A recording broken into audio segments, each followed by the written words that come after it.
welcome back everybody to the 2025 BC Open Snooker Championship live here at Top 147 Snooker and Billiards Lounge in Richmond, British Columbia, Canada.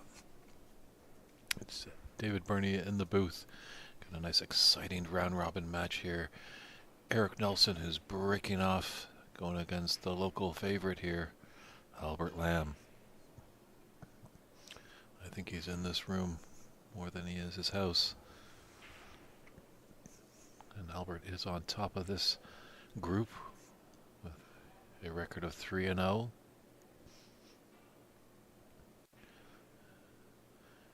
Eric Nelson, unfortunately, is at 1-2. Chances for Eric to move on look a little bit tough, but he certainly would love to play spoiler here.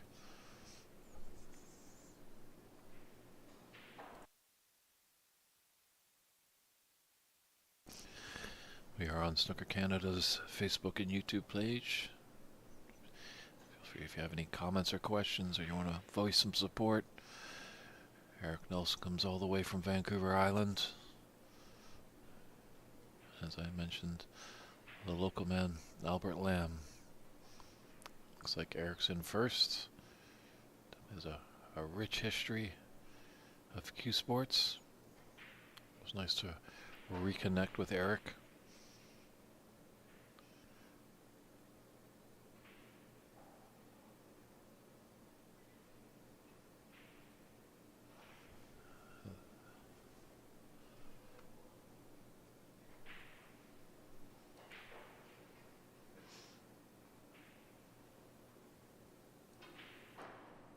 See our referee, Anton Fedoshin,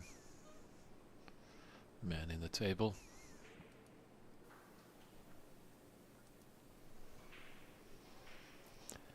Eric was a participant in the first tournament I ever ran here at Top 147.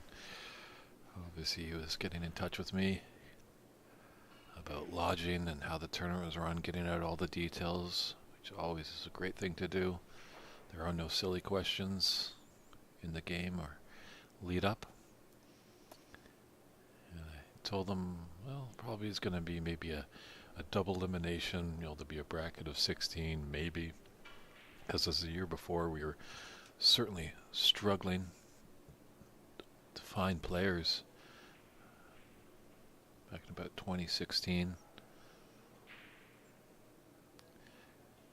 After the 2017 Whistler Cup in Shooterville in Burlington, Ontario, Canada, I mentioned to the president of Snooker Canada, just said, well, what if I run a tournament in British Columbia and see what happens? So I came in pretty naive, thinking, well, I don't think there's going to be a lot of people. So talking with Eric, looks like it would be double elimination. Thinking that there might be 10, maybe 12 players at most.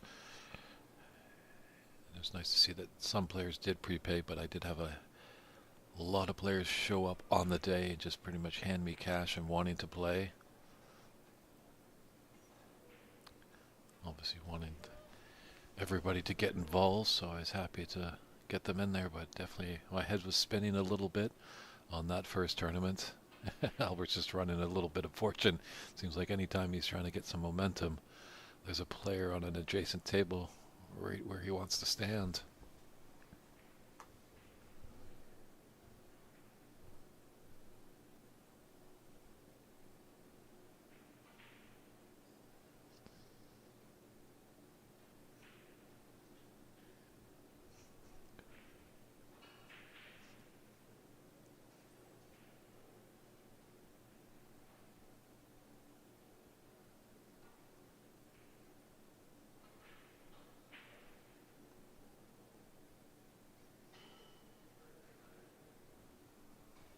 Definitely we've come a far way. It was great to see that there were 24 players in that first tournament I ran. Hey, nothing's ever really perfect, but I think a lot of people are happy that I just kind of jumped in and, as John Robertson mentioned earlier, In the broadcast, you really learn a lot from your mistakes, not really when you're having successes. So definitely those tournaments learned a lot, and they're definitely starting to get a lot more streamlined. The days of showing up in a room with money in hand to play a tournament are long gone. The technology is there.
Just a little unfortunate there.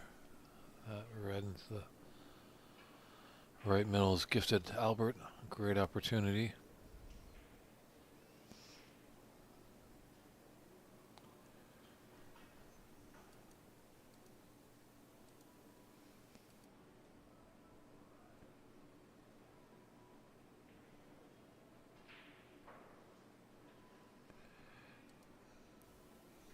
Yeah, Albert really just gets down to business. Likes to really have some rhythm going. If there's anyone that knows these tables, it's this man at the table right now.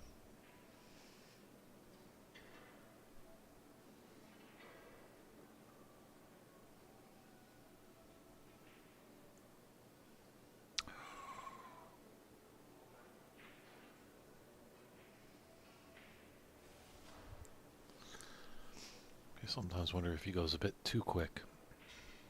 I've seen that with Max Guan, 2022 BC Open champion. Might have been his downfall in the final of the 2023 championship.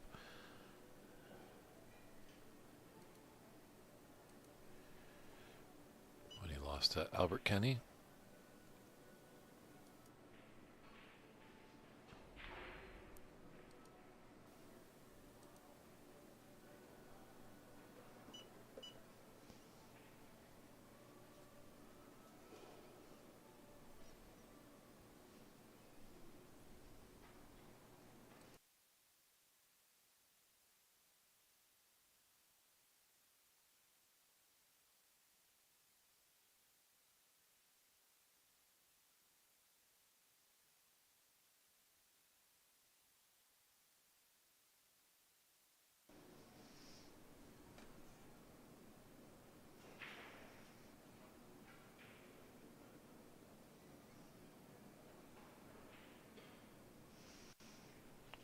Nice blue there by Eric.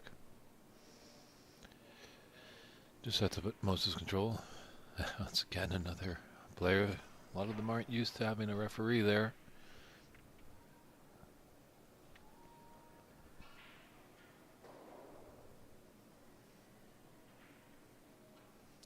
And I know we do sometimes have some good purists in the stream, and I know obviously if a player has his hand on a color ball on the table, it's definitely a foul. But I think Eric's just helping out, and the the muscle memory. You get so focused on your break that most of the time they're not playing for referees, so usually you're spotting your own ball. Get a nice little flick on that blue. Would have liked a bit better if you could be on the other side.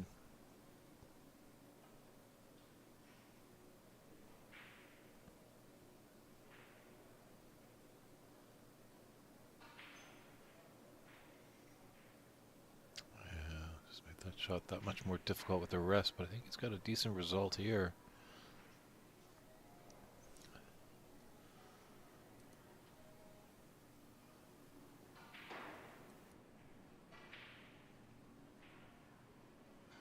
Well, there is a red out there in the open, so but I think he might be snookered on all the rest.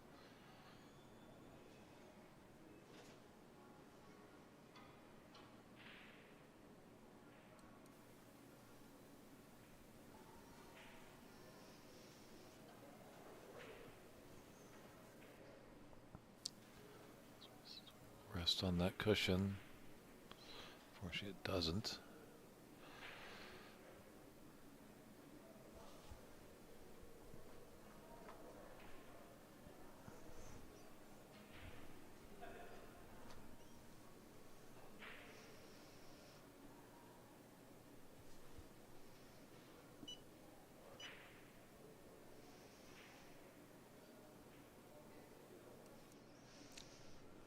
Just taking a look.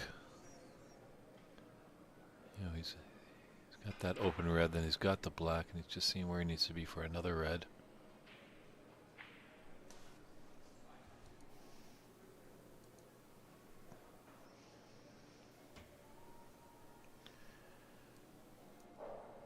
Just didn't come as high as he wanted to.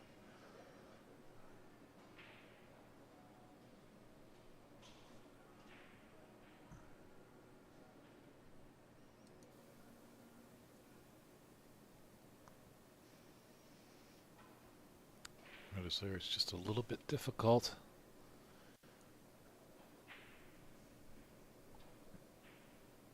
Oh, very nicely done there by Albert. He's got the blue, but he's got to go in and out of bulk. It's nice that he's got an open red on the right side of the table. Mindful of the pink. Referee Fedishin just taking a look.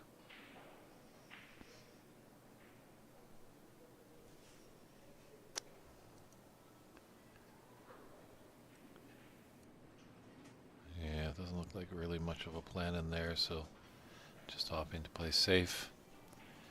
Take his 18 and run and hide.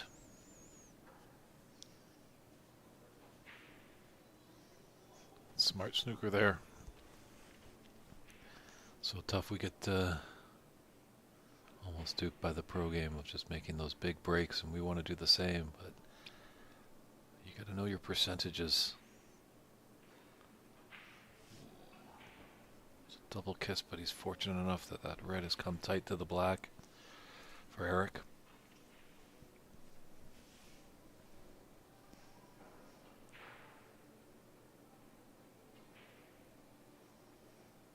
So that's going to open them up a little bit there.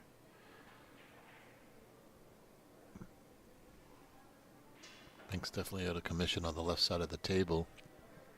Black is tied up, so really Eric just has blue.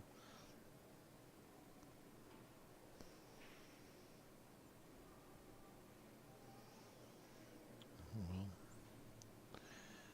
he's brought the pink out.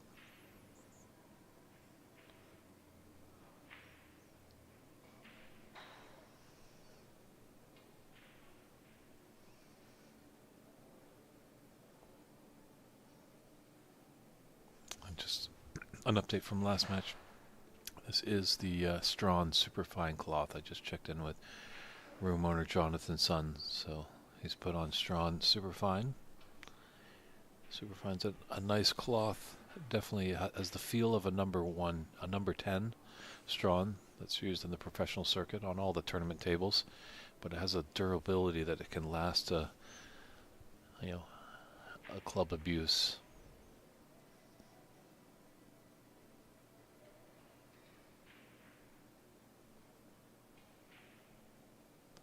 just not in the position just yet in Canada that we have designated, extreme wonderful conditions. We want to get everybody out playing, but we do want to give great conditions for these competitions.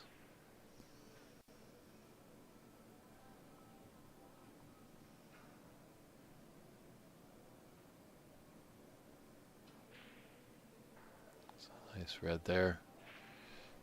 Fortunate, a couple cherries are just engulfing that black, but he's got the pink and he's got a couple reds. See if Eric can put together a little break and bring himself back into this match, in this frame.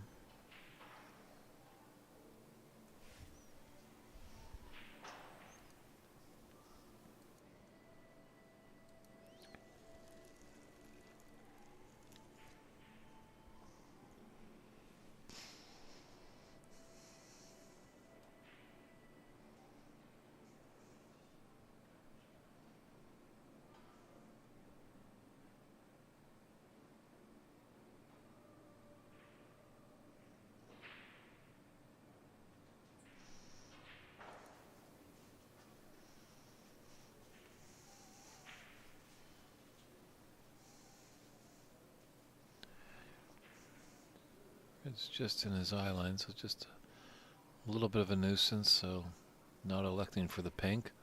Like he's going to take the blue. Oh.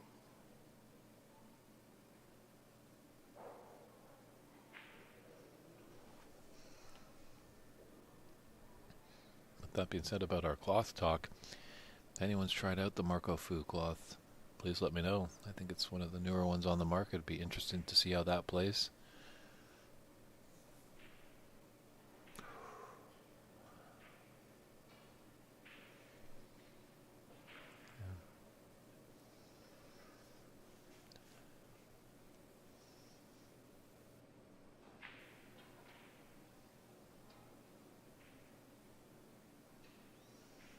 Oh, he's freed up the black.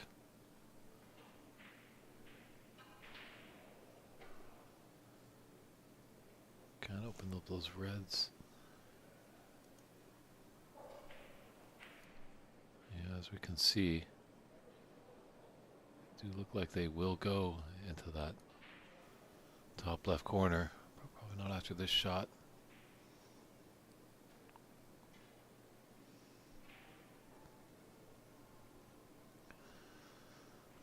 It's a good safety shot there. Definitely an amazing plant. Back cut. Would have been shot of the tournament if Eric was make that, but I'm pretty sure safety was the utmost objective for him.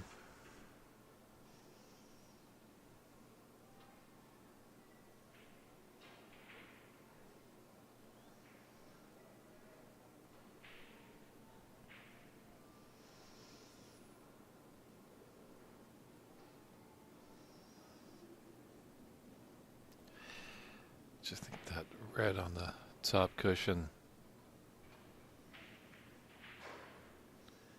is going to block the path for this red shot to nothing attempt here by Eric.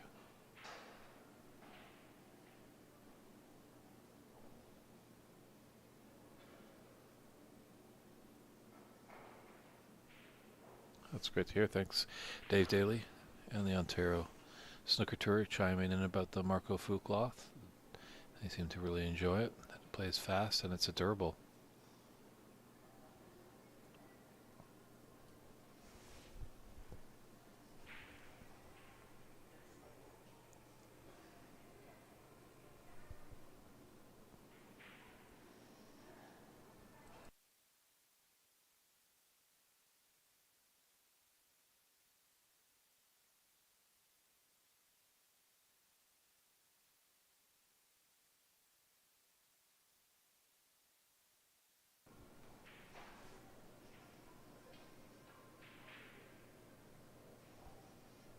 I think a lot of us in Canada are looking forward to that Canadian Championship set to go off in the latter part of May.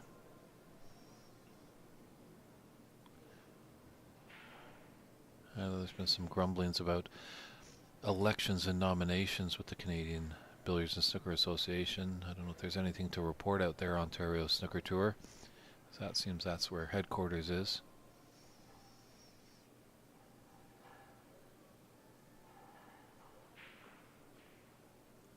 Albert just a little squirrely on that backswing.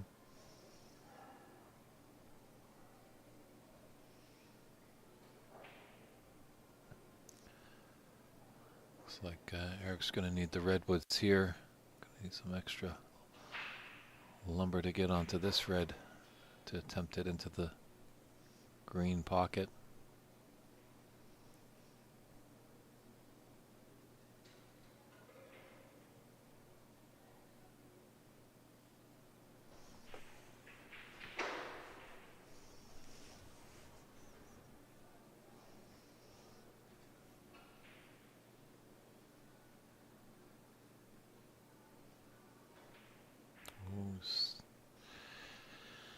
Tried to go for the snooker, but unfortunately he's left a long red on for Albert.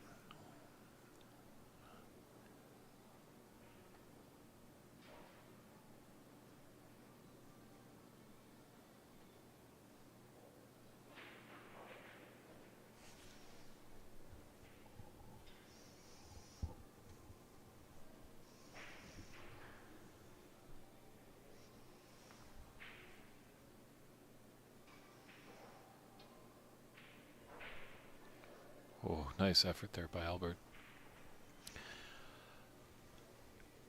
Agreed, Joseph. The Canadian National Championship does need to travel around.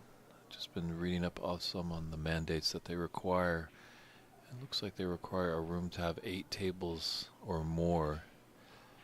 I wonder if they would maybe start to budge a little bit that, as we're seeing a few more rooms pop up, but having the ability to have 8 tables can be tricky. I wonder if you could get a couple clubs working together to host a tournament to have that 8 table setup that they require. Because as we've known, us snooker fans in Canada know that that Canadian National Championship has been in Southern Ontario for quite a while. It did step out last year, I believe, and went to the great La Bande de Coin venue in Saint-Lambert, Quebec.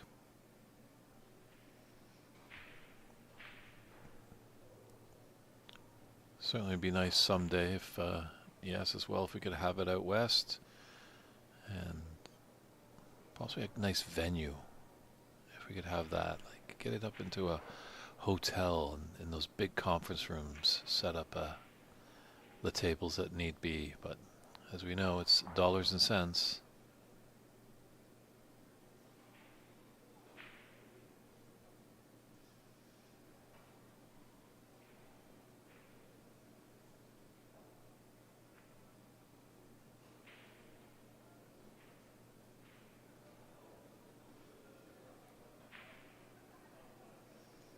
Yeah, he's given a chance here for Eric. He's got a red into the left middle. Yeah, I hear that, Joseph, you guys have a good spot called The Room, I believe it is, in Swift Current, Saskatchewan. Oh, he elected for the top left pocket and just rifled it in.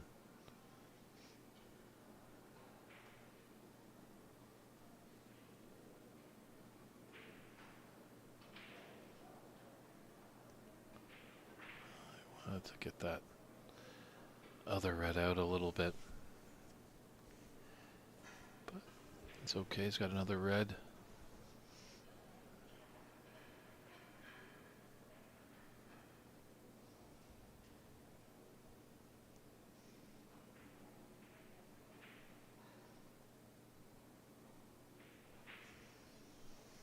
How many tables do they have at the Manitoba Club CT? Just chiming in from Winnipeg.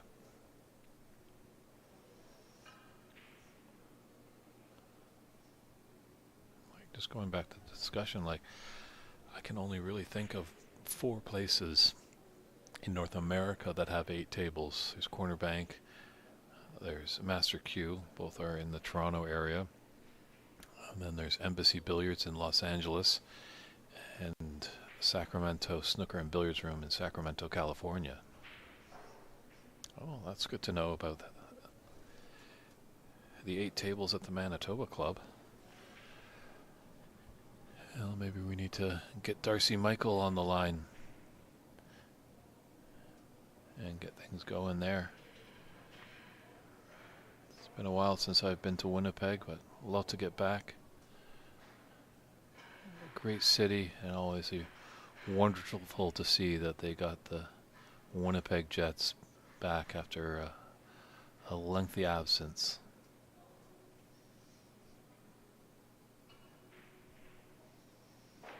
So 36-23 in this first frame.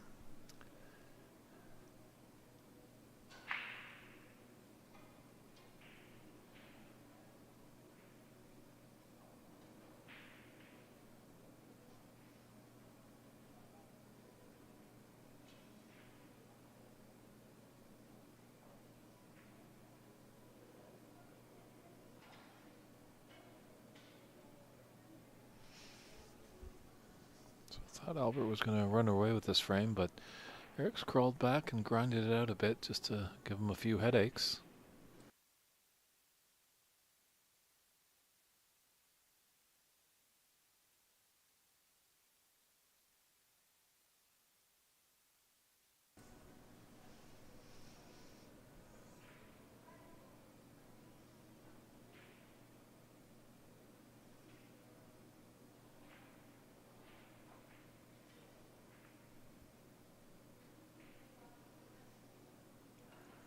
Oh, he's snookered him behind that green.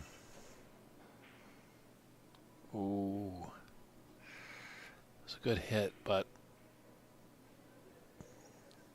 Red just stayed by that middle pocket.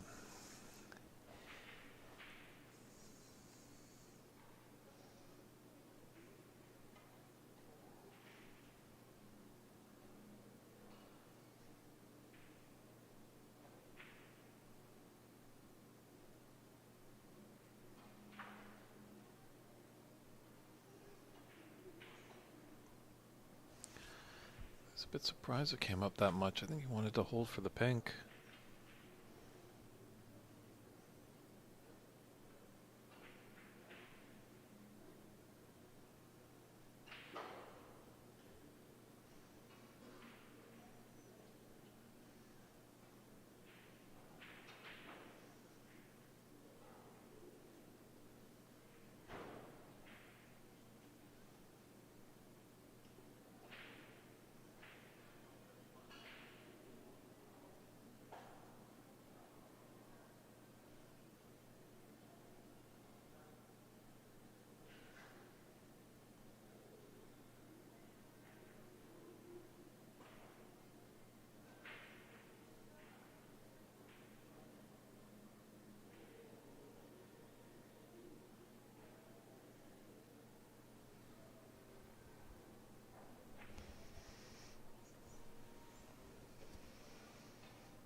It's a thin cut on the yellow. It does go. This brown is going to be important for both players.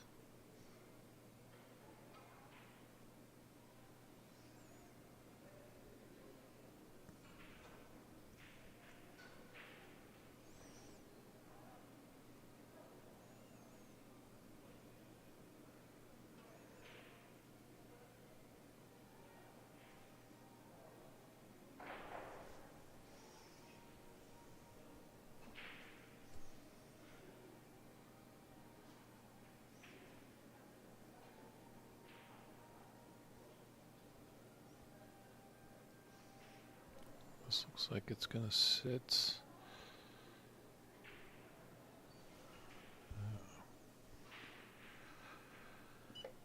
It's over that top left corner. Got a lot of distance to travel. Friend Chang Han just block our camera, but as you can see, that yellow just squirted out there. Seen that a lot today. these object balls just kind of in the throes of the pocket. Doesn't really need a lot. Players just wobble it in the jaws and it doesn't drop.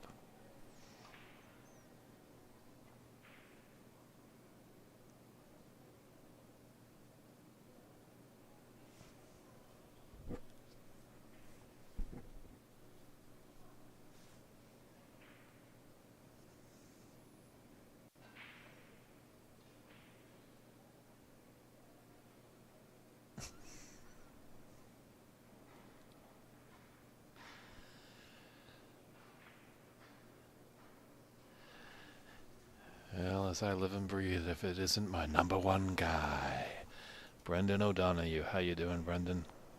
Great to meet you down last weekend in Sacramento. Looking forward to coming to the Emerald Isle. Keep me abreast of that tournament in October.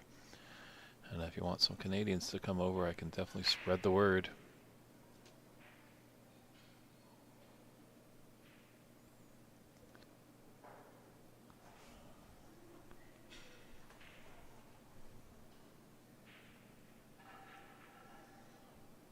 And Brendan, don't worry about me.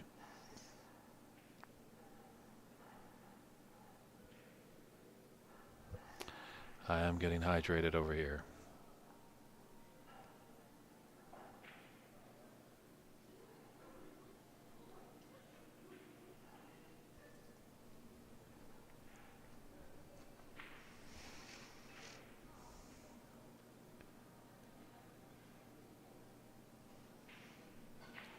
Albert's just getting a little frustrated. I think you can see that he might be a bit stronger of a player than Eric. Eric just pulling away, letting referee Fedishin take a look at where the cue ball is.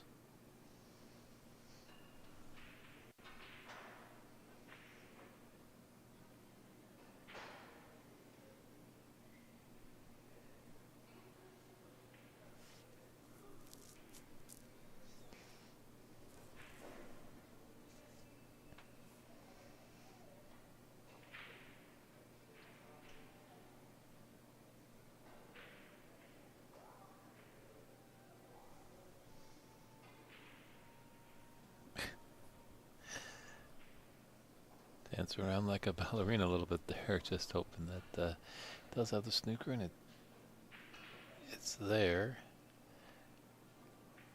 Does Eric decide cushion or just swerve a little bit? Looks like he's going to take cushion first. Ooh, he popped up quite quickly after that shot.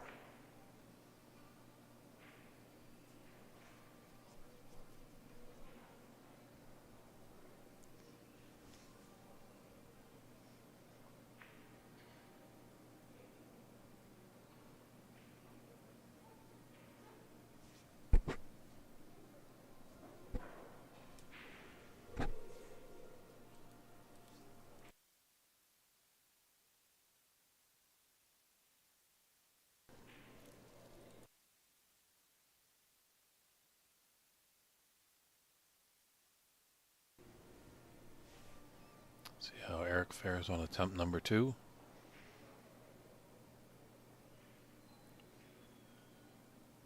Much better hit there, but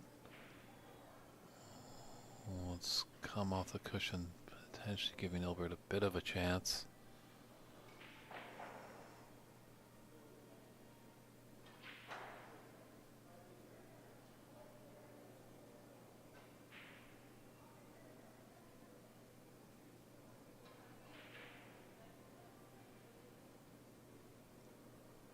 Oh, can you believe it? As he angled himself a bit. No, it looks like he's not in the jaws too much. He can at least hit the green.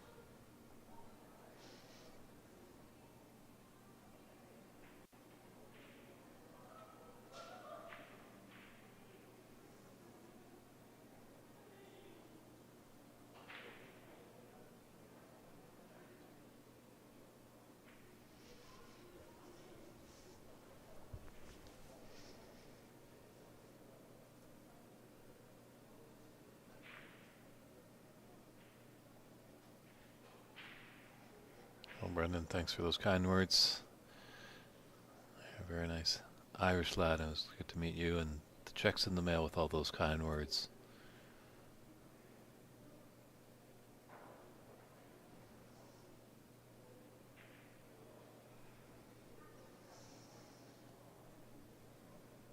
Right now, Albert's trying to get a hefty check. Obviously, if he's to take this match, we'll give him a perfect record of 4-0 in the round robin phase. And in this tournament, the top 3 players in each group move on. The second and third seed will battle in the first round of the knockout phase in a best-of-3 match. The number 1 seed gets a bye into the last 16, and then the winner of that 2-3 match will play the number 1 seed out of the group. It's all random. There's no seeds for, largest win totals and stuff like that.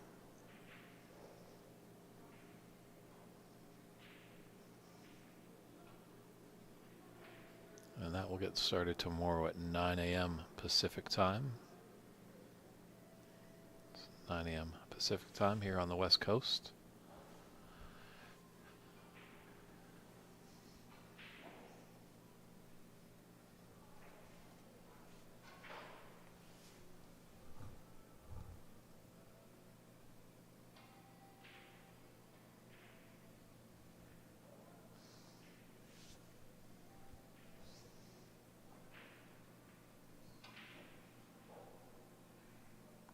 So 17 in it and 22.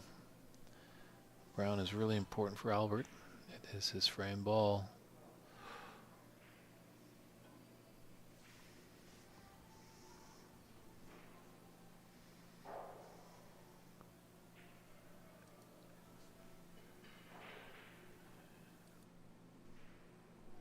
Yeah, it doesn't look like Albert's not on a snooker there, but I don't think the potting angle is there. Looks to be covered by that black.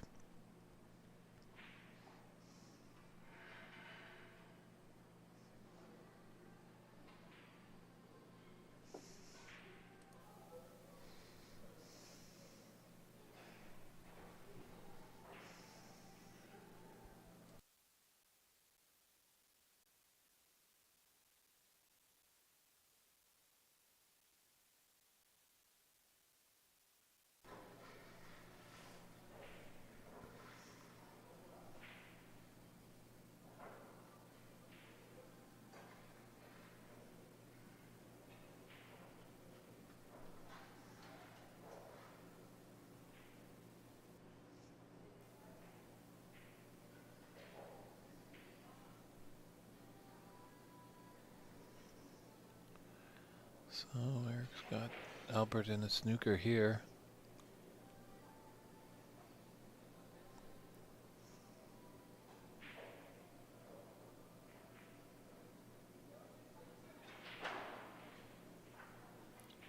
It's a good hit.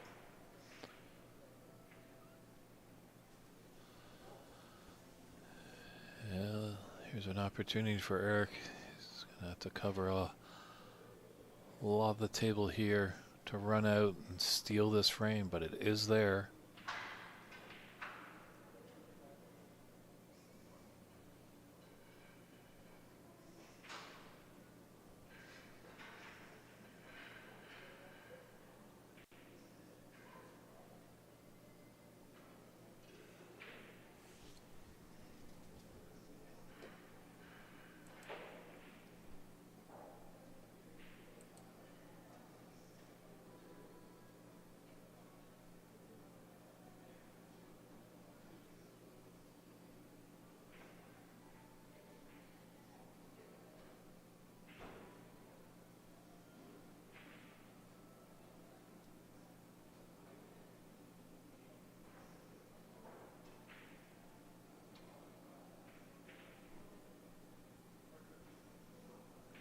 Oh, this pink ball is trouble for Albert.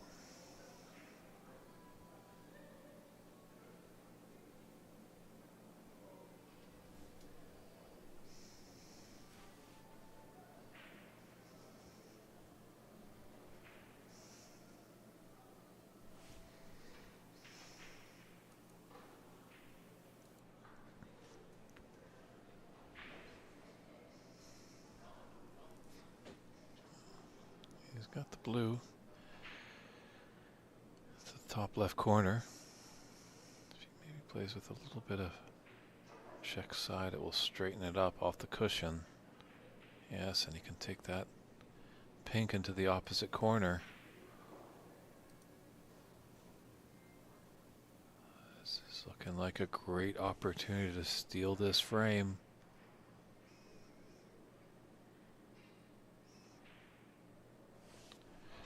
Pink is there.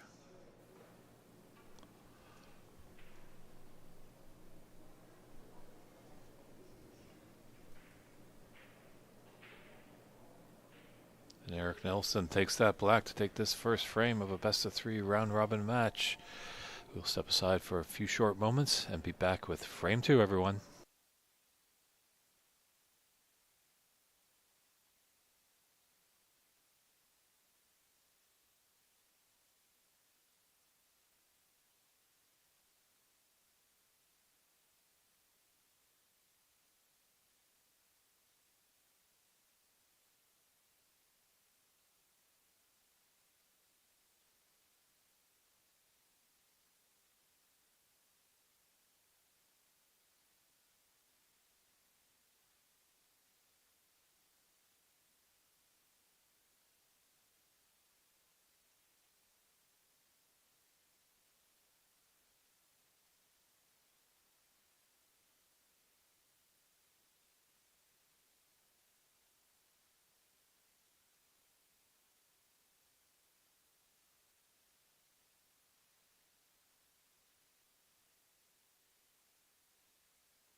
And welcome back, everybody. Frame 2 underway here between Eric Nelson and Albert Lamb. Let's get down to the wire, that's for sure. A lot more of these matches have big importance. Some could be, are you in and out of the tournament?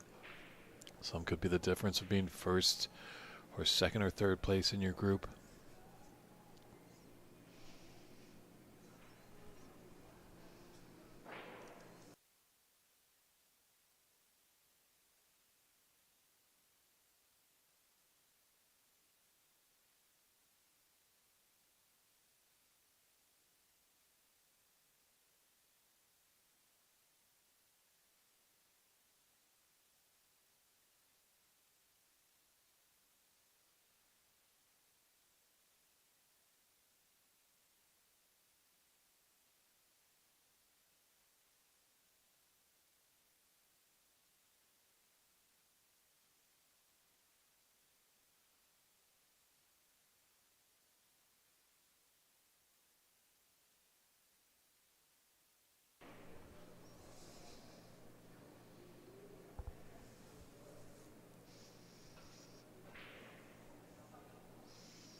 Is there a pathway for this to go in?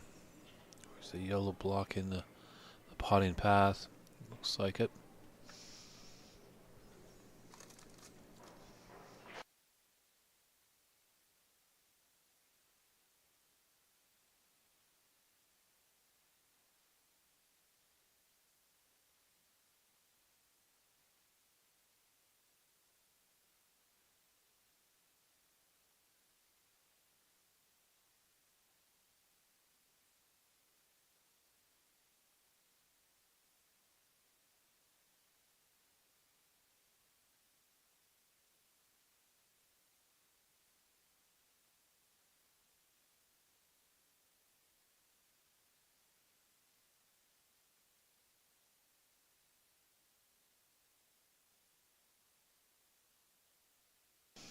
Bit of an aggressive safety shot there by Eric. Let's open up the reds.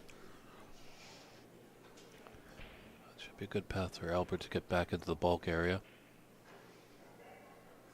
We might get a red. I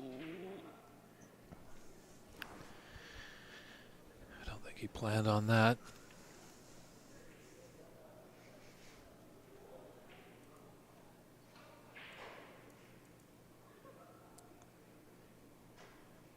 Black does go to top left corner.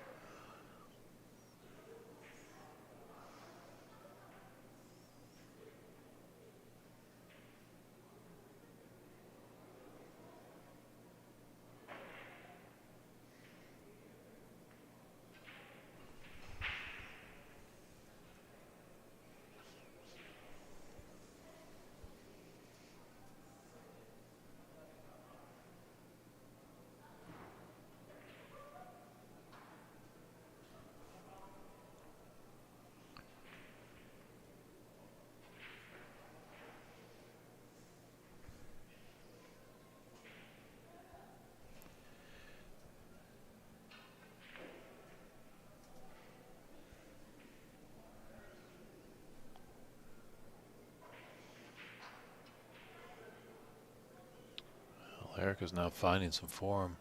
This could be a big upset and really help out Eric. Just looking at the bracket, well, you can find at challenge.com/2025 Snooker Canada BC Open Group.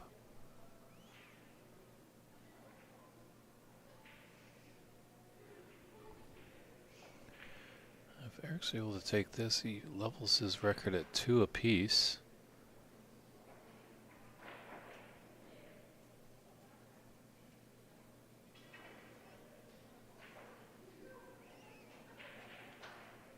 We have one more match to go.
Eric still has Charlie Brown to play. And Albert has Margot. So, boy, there's lots of moving around still to happen in this group. I think our groups C and G.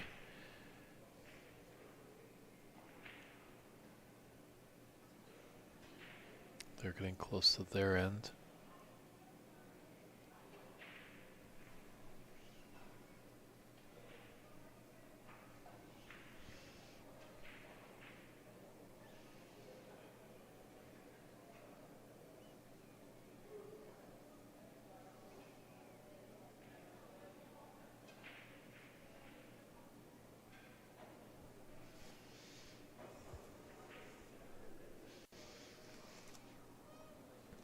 Well, certainly lots of reds open down there. A little pink and black kind of tied up. Blues open there. So Eric's in a bit of bother here. He should be able to hit a red. Big question is, where is everything going to end up at the end of that shot?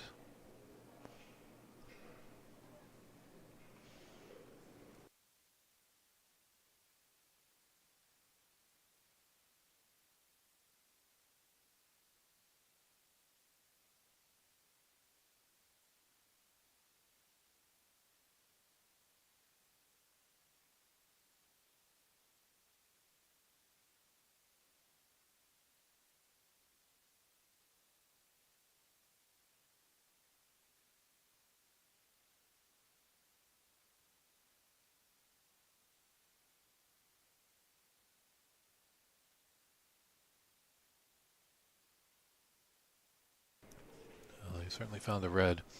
Fortunately, he's just left this relatively easy red for Albert.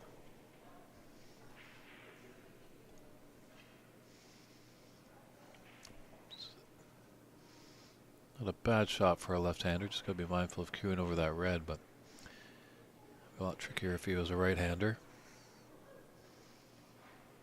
Oh, he's freed up the black nicely. Does have a red into the right middle.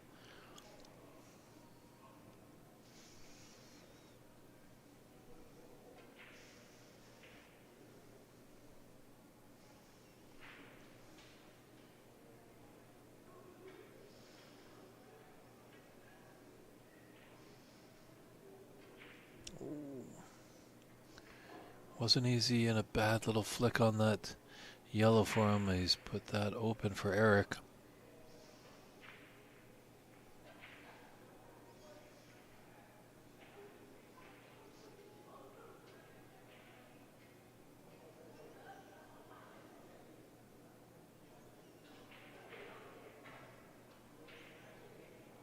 Oh, that was a great opportunity for Eric.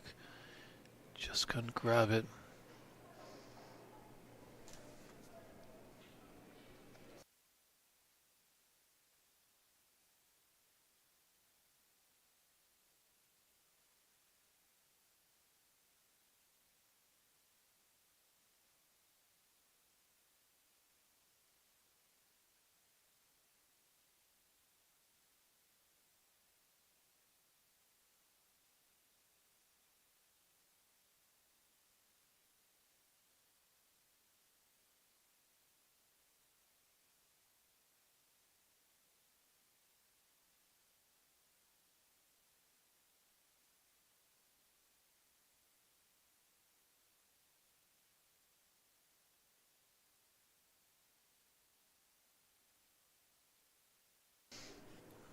Albert just tapping the table, acknowledging a good shot by his opponent.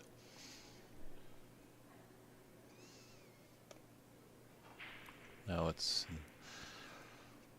Albert's hands here. Does appear to be snookered, so just hopefully everything can be safe for him. Should be able to hit a red.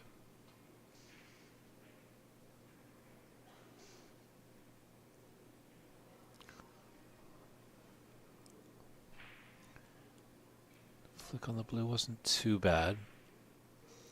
Definitely could have been a lot worse.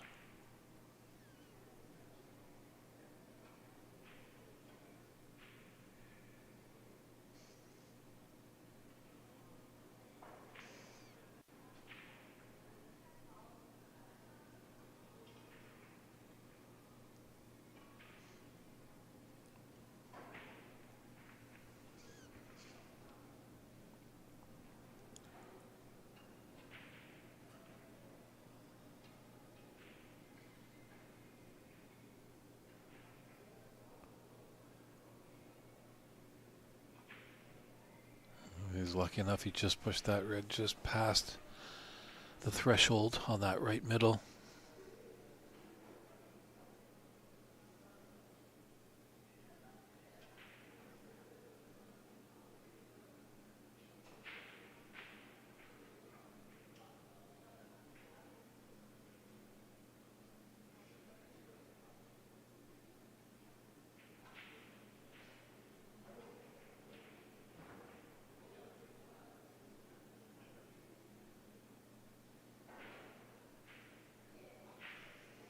Came down enough that that red over the right middle isn't there. Certainly extremely thin, but I think Albert's sizing up to take it on, or maybe even take the double.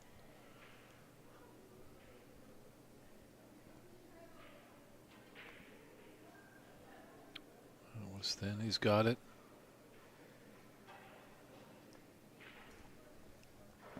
Frame Albert needs to put us into a decider.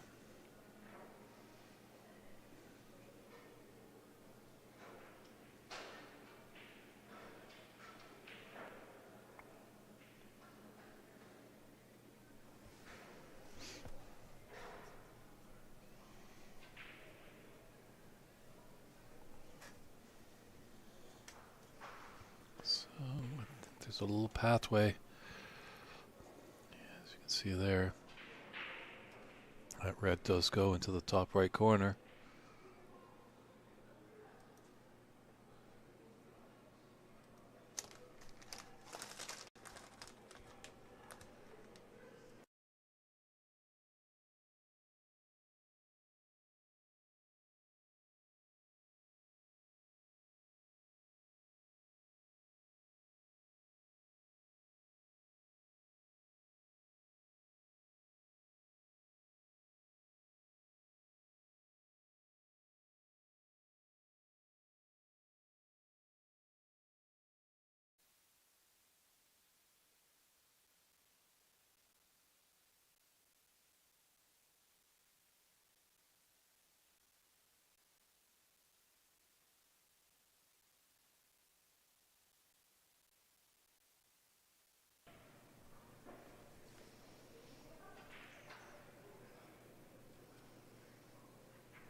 That red just didn't go in, and giving Albert a chance on the right middle pocket.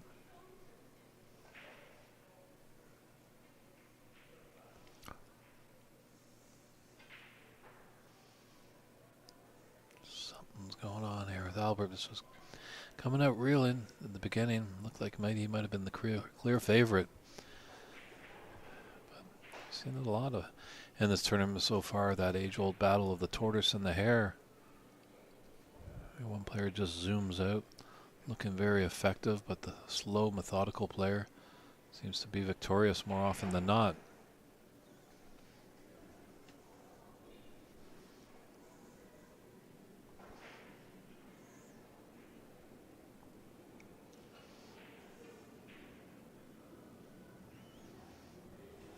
Very good, nice little roll-up shot there.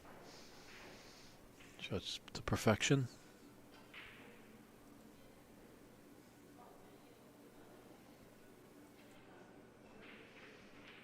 Let's see what Albert has to deal with there.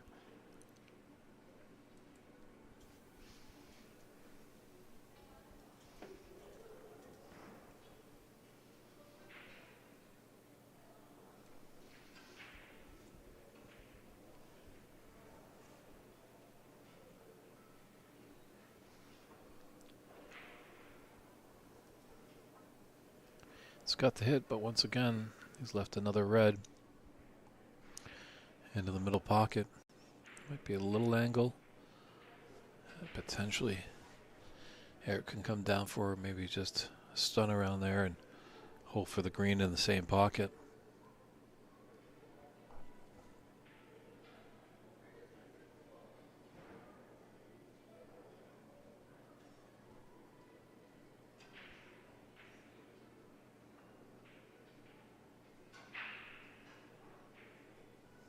Maybe came down just a bit too much.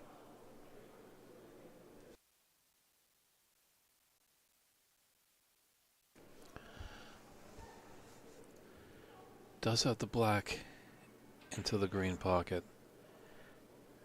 He's able to take it. He's got a for sure easy red just to the left of his cue ball.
Putting together a good break here, Albert is.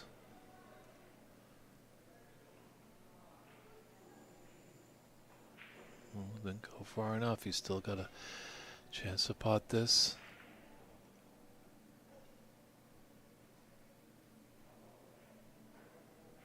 Ooh. Just broke down on 23.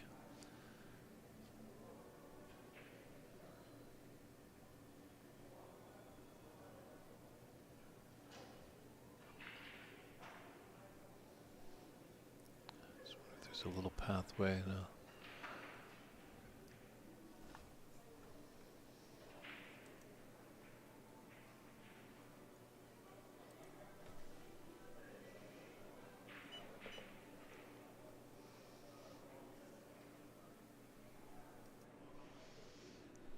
So to tell, I don't know if Albert is snookered on that last red. He might even actually have the potting angle.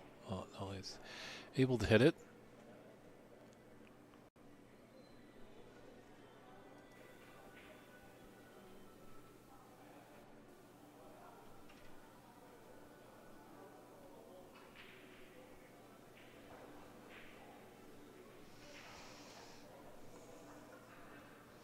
Still anyone's frame. 35 points on the table and 20 in it.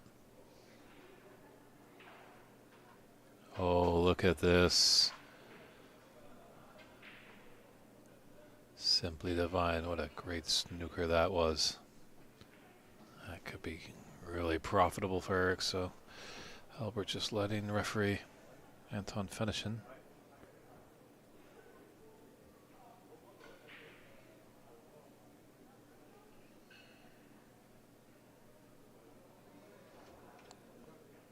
Referee just taking a look, just gets us a respot.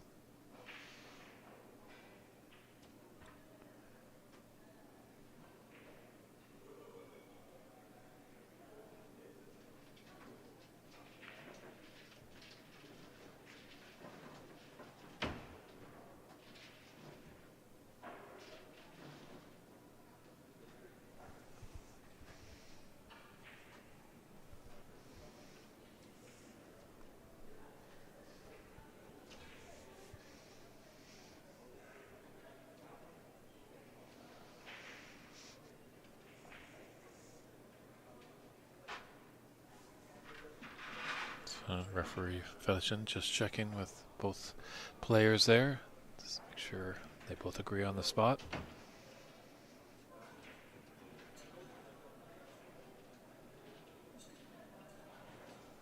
It's not going to have the pace, not going to have the angle. And it'll be coming back.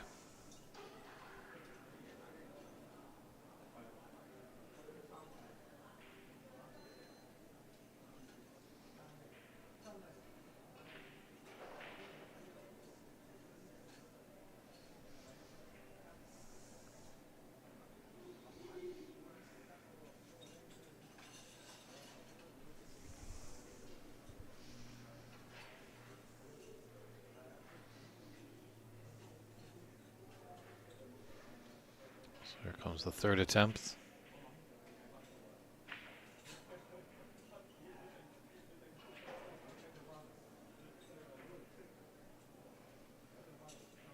This looks a little bit better. Better. Oh, just missed. So definitely letting Albert get back. I think you're right with that 100% that Eric's playing with, Wayne. Giving him dividends here.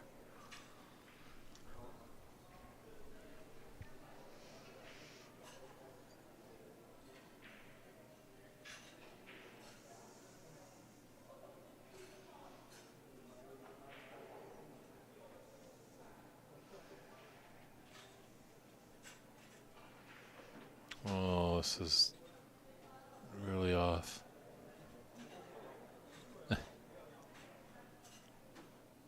Yeah. Eric has a chance of putting her back in.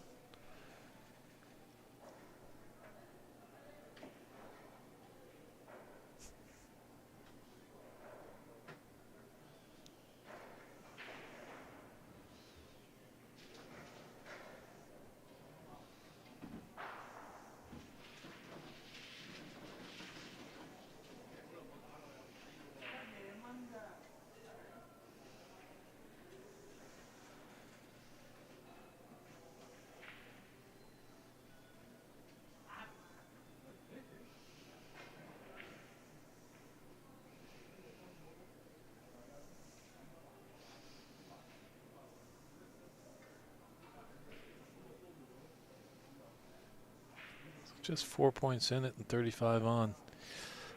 Looked like Eric was going to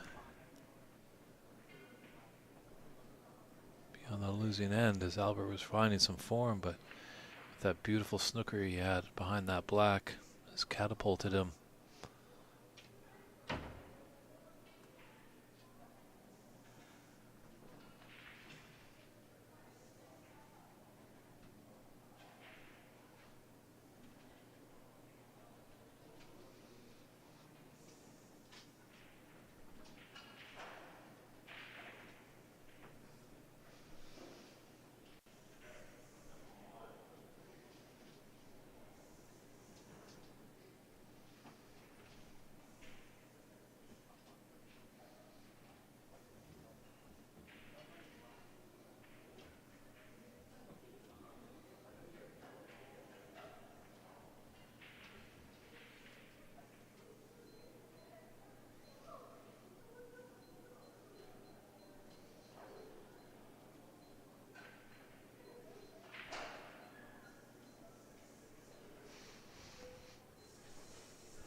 Yeah, blue's not in the way. Eric's able to make contact with the red.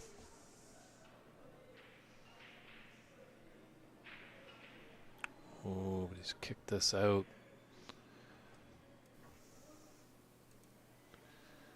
Giving Albert a great chance. Yellow really safe though against the left cushion.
The lead slowly increasing for Albert.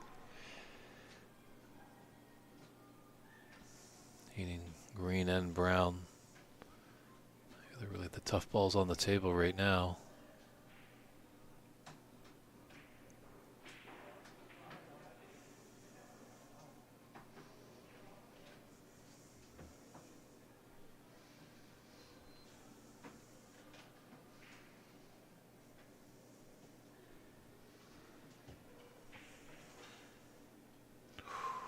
This could be lovely. Oh, just didn't rub against the black. Maybe just a subtle flick. Albert definitely breathes a sigh of relief there.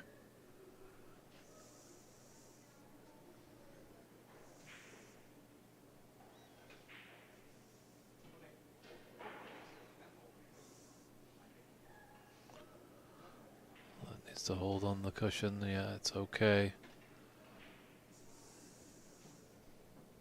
Albert raises his hand and apologizes for the fluke.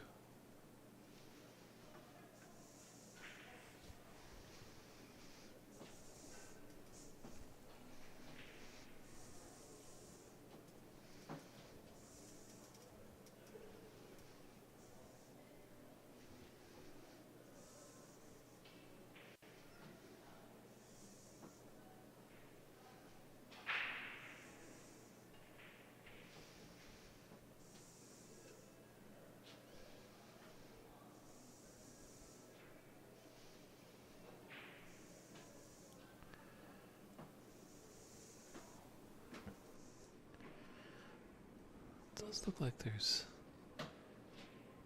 looks like, yeah, the snooker there.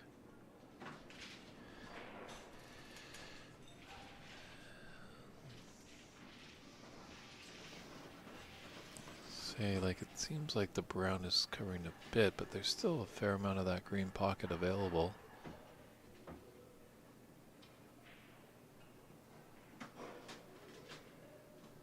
That's a great green there by Albert. This definitely has the makings of a decider coming to you.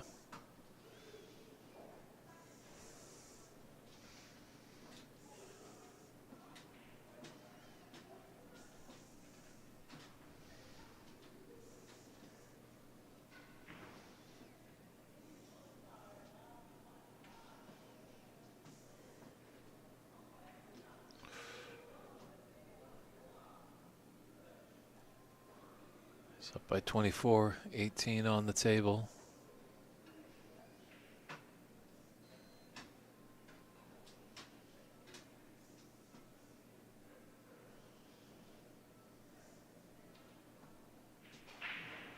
Oh, that blue's definitely going to do it. Eric will not be returning now. Those pockets definitely look like buckets now.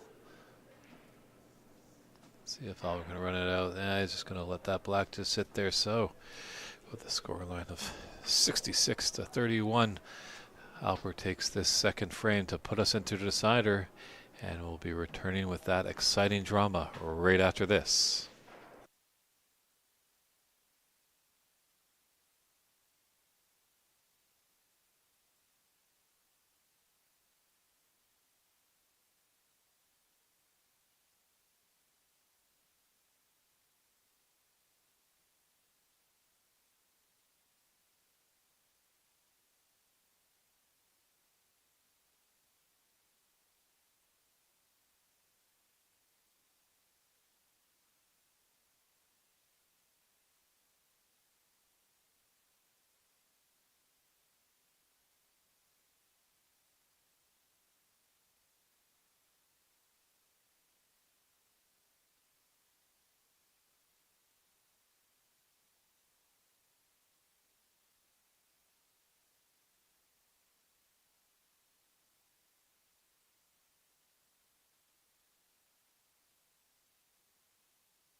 Here we go, our deciding frame in this round-robin match with Eric Nilsson taking on Albert Lamb. Albert came out really stroking it quite well in that first frame. And then just Eric kept battling and became victorious. But Albert wasn't going to go lightly. He took that second frame, which has put us into a decider. And Albert's first in.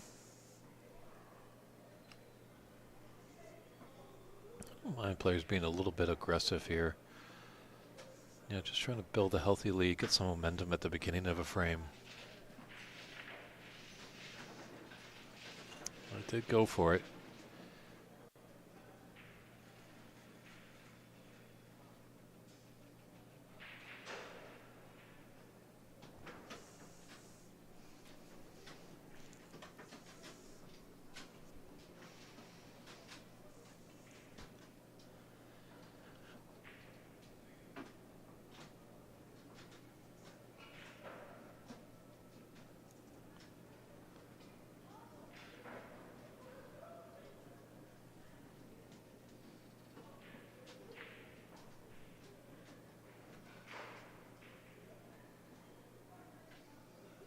Ooh, didn't want to cannon into that brown.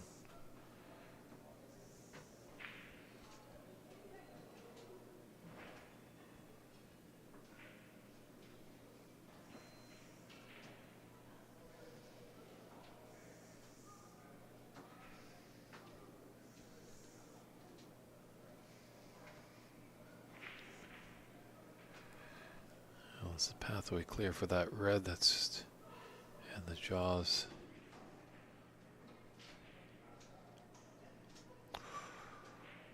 Albert trying the long stem rose there.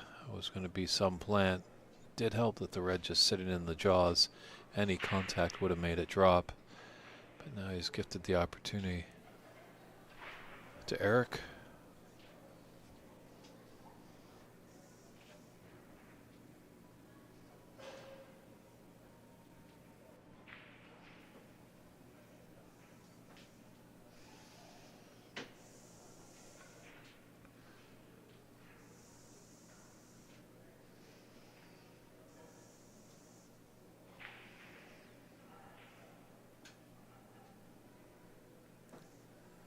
Just couldn't convert on the black. Hit it with a fair amount of pace. Just giving Albert a chance. Red into the top left corner. He's got an angle to draw it back up table.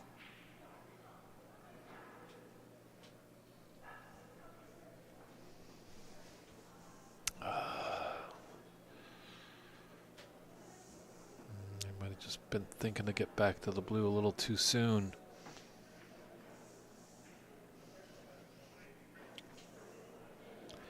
Eric definitely shows a great temperament. It doesn't seem like anything seems to bother him. You can definitely see reaction when Albert misses.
This might come out to bite Albert.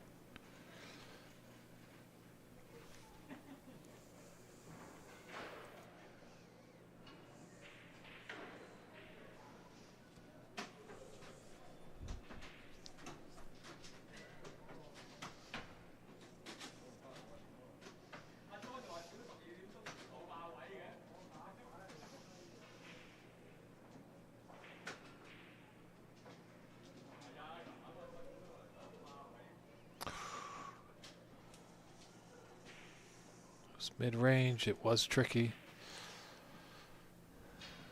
And I think he's going to be kicking himself a little bit.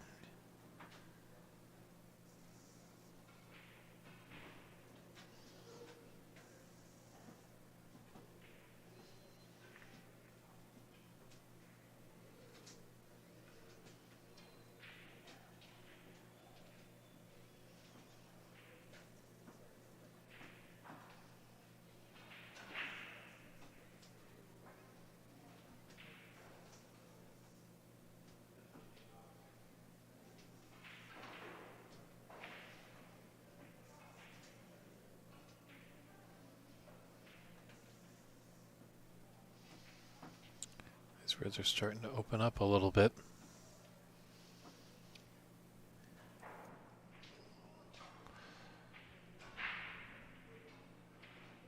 He's got to be thinking about that blue going in out of bulk. Or does he have a better angle on the pink? Pink is going to definitely keep him in the reds. Ooh, this could be costly of the miss.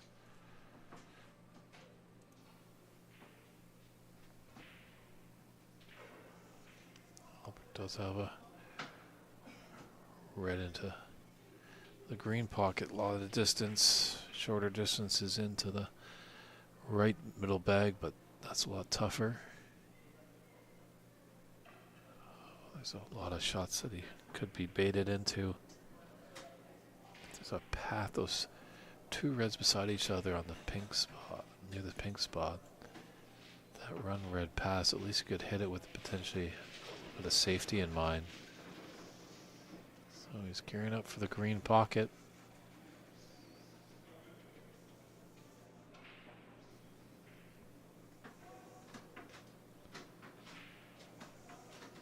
It's not there.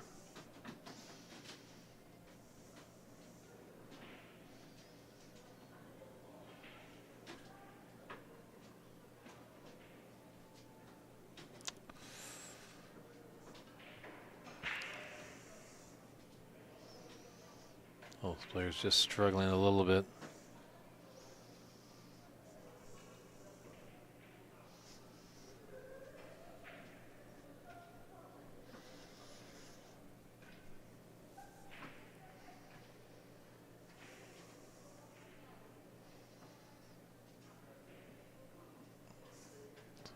Nice red to get Albert going. Good chance. Some open reds. No really color in trouble, so.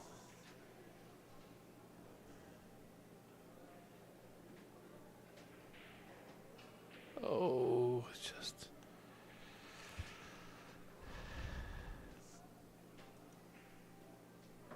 this game just is so difficult just when you make a nice red, finding the form.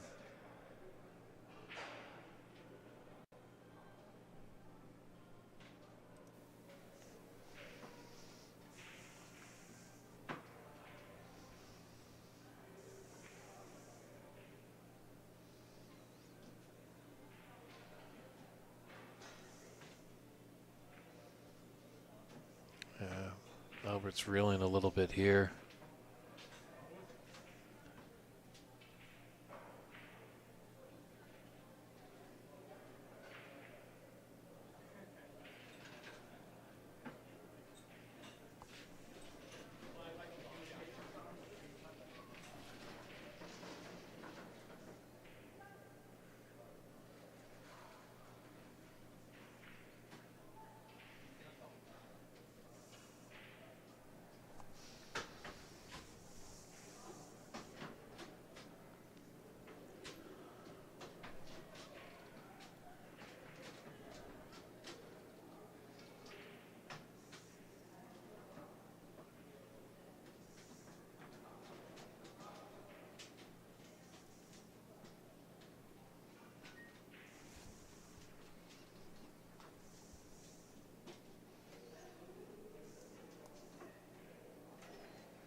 Still knotted at 2 apiece. Looking like more of a hockey score right now. Should be changing.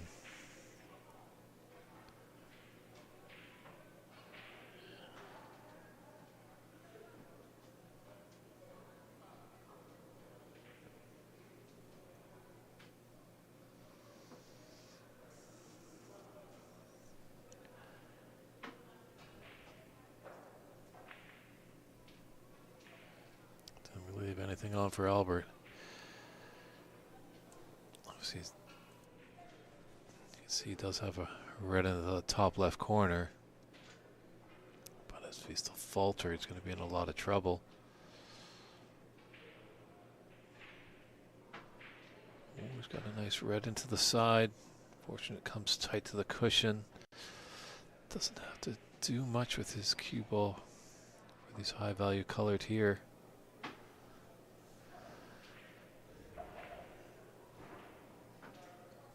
He's got the black, and I think he's got a red. The same pocket.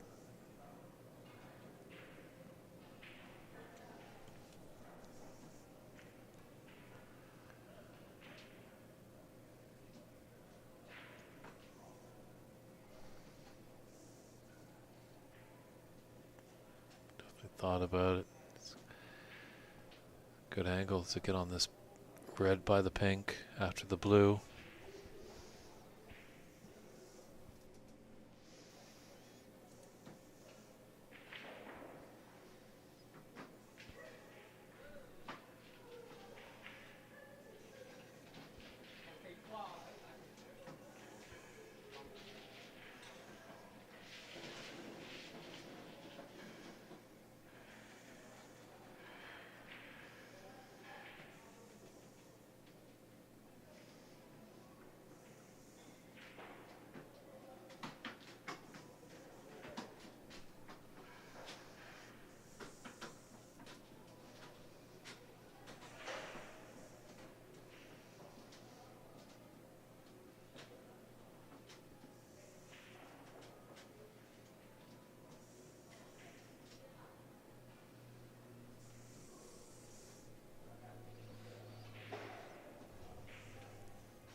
This mid-range red here.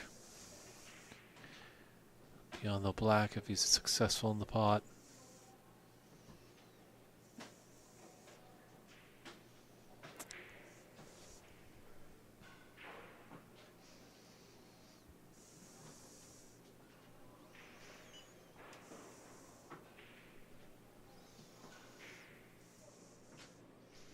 So tough red for Eric. He's not going to take that one.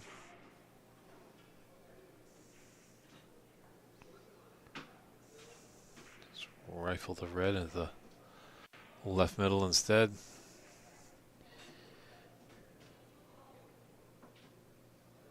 The green looks like he could float down for the red that's near the black.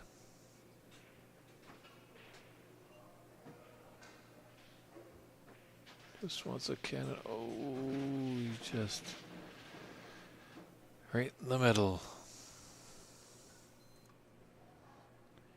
As you can see there, just snookered himself.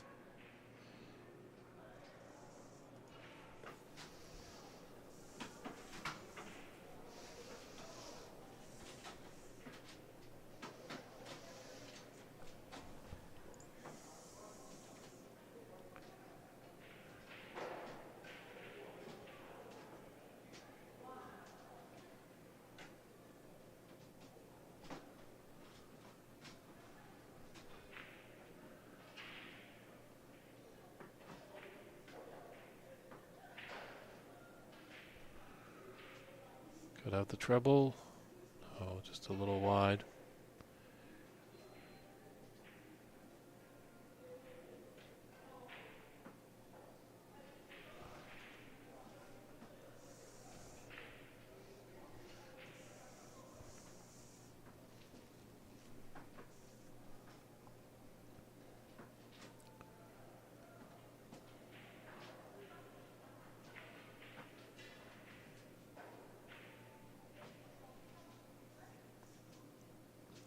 There's a pathway for the cut for this red. To the right middle.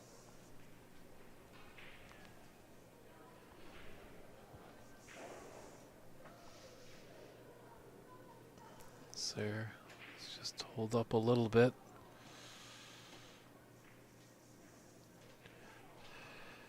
It's a quick moving cue ball on this table. Slick cloths.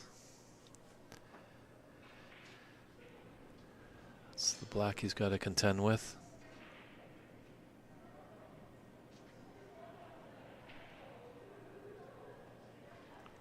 Oh, used all parts of the pocket to find salvation in the bottom.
Do like to holler for lambda, lambda, lambda.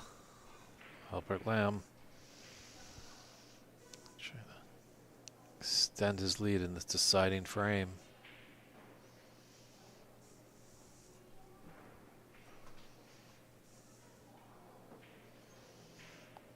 Yeah, once Albert starts feeling it, he really gets in a groove.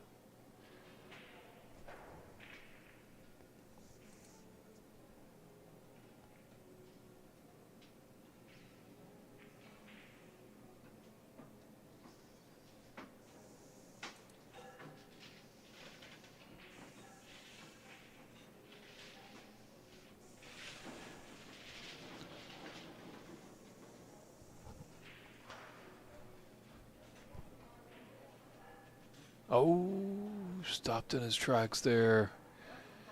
He might have counted his chickens a little before they hatched.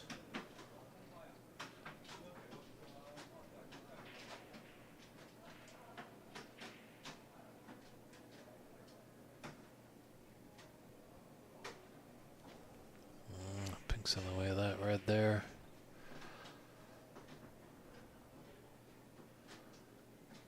A little slight advantage for Albert as these reds are kind of getting up towards the bulk end. Obviously tough for Eric to score really heavily quickly with high valued colors, but you know, if you stay at the table and keep potting balls, it helps your chances of winning a frame.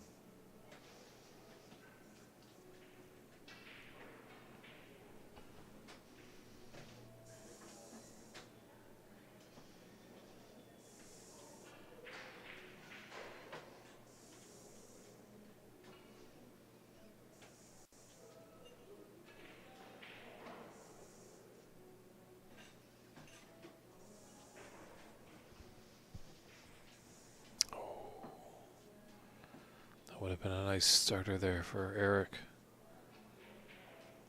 He's gifted an opportunity here for Albert.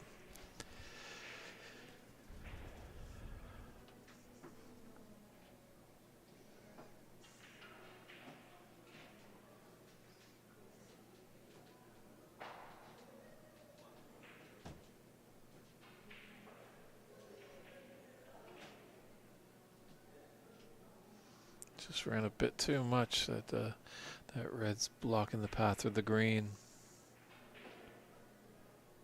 Just thrown off a little bit by something, so gets up, refocuses.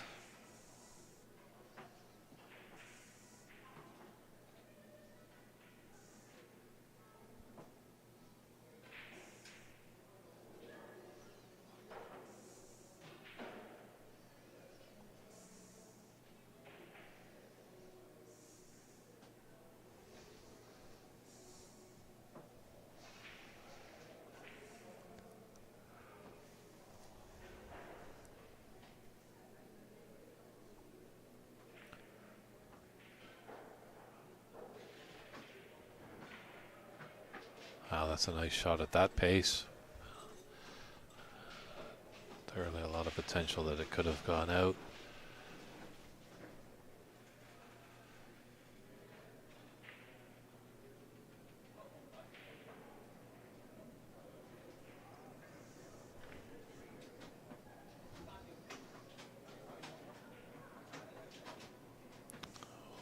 He's put him in a nice snooker here.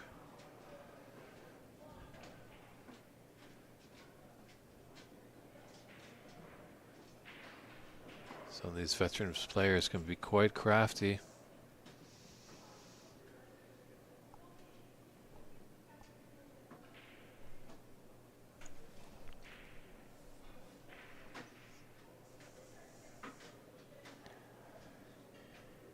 Well, Elver's got out of it, not wanting that cannon onto the blue.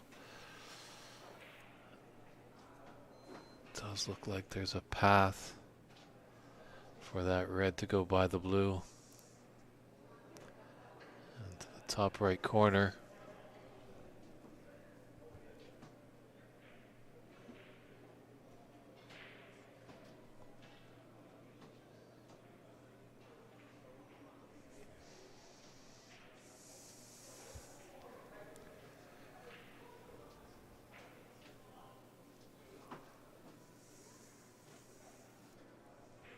Comes trying to check the black into that same pocket. It's there. It's a nice little cannon on the blue to keep him down at this end of the table.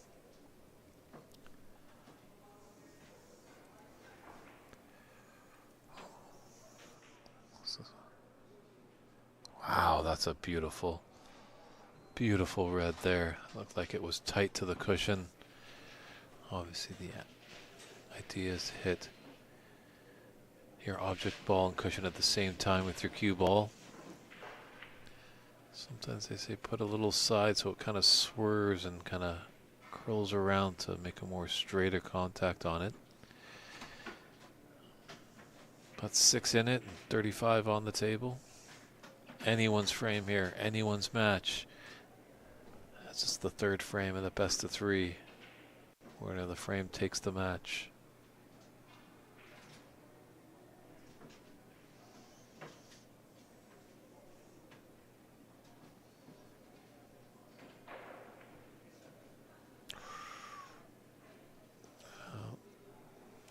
Almost went into the black, but went into the pink.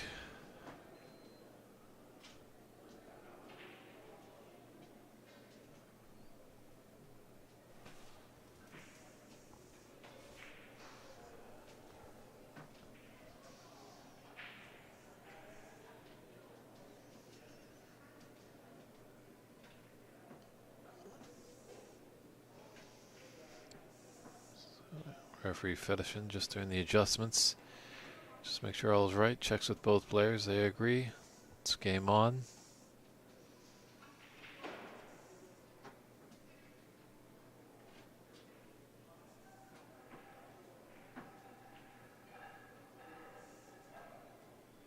It's a much better hit.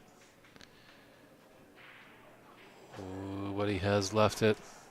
He has left it.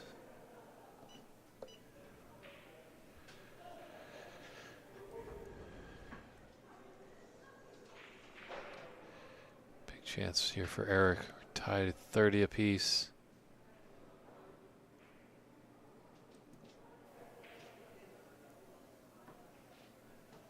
Yellow and pink are a little bit of trouble.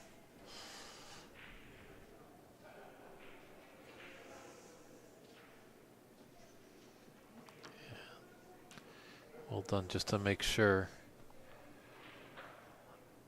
Red does look close, but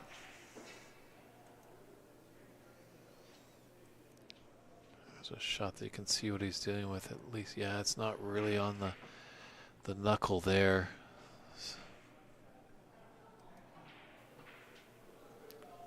So couldn't keep the break going. But 8 in it, onto the colors we go.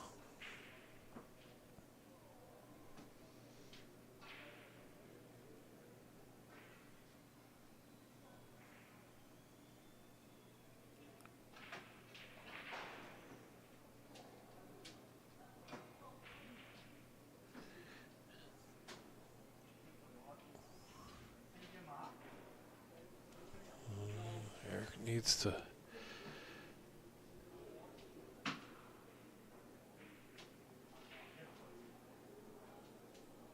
get to the blue.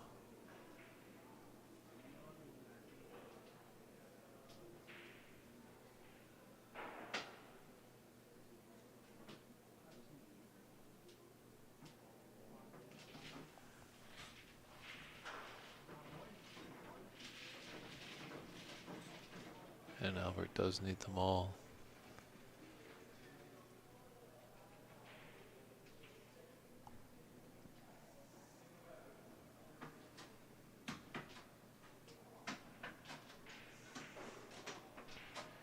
It's a good hit, but it's not going to roll enough. It's given him an opportunity.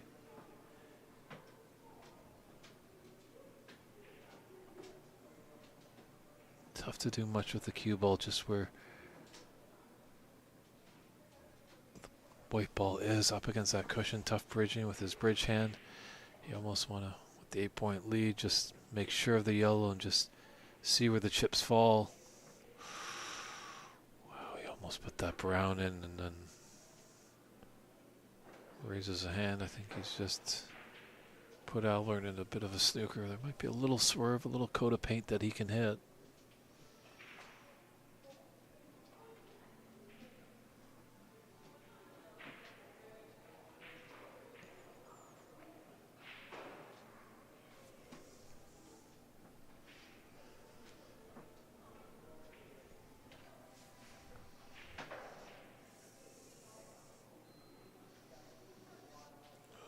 He's gifted Albert a chance. It's got the angle to go up and down table. That's what he needs to do to be on this green after the yellow.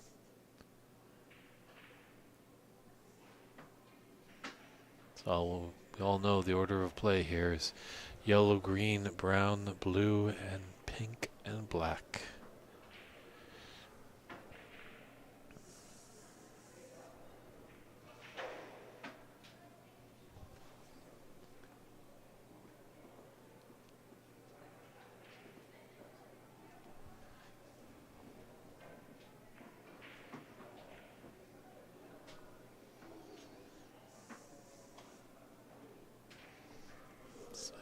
Just able to scratch off 2 there.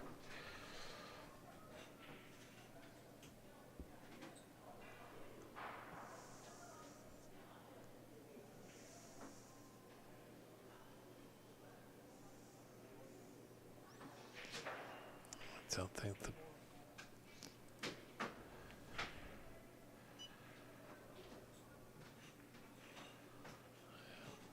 the blue is going to save him. See that going over Albert's shoulder there. That, yeah, the green is on.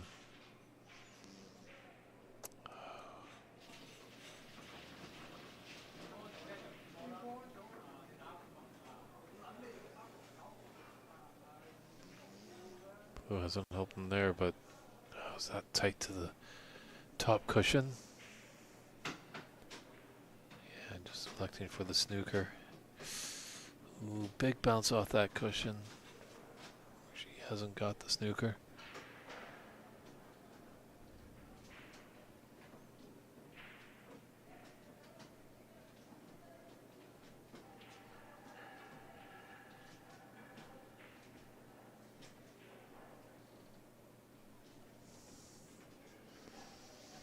Well, it's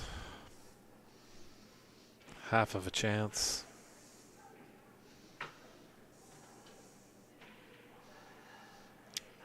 double kiss. Raises his hand. He might have been fortunate. Left Albert a long green. Albert was potting his long pots quite well earlier on in the match, but things get tight when you get into a deciding frame and it's just the colors on.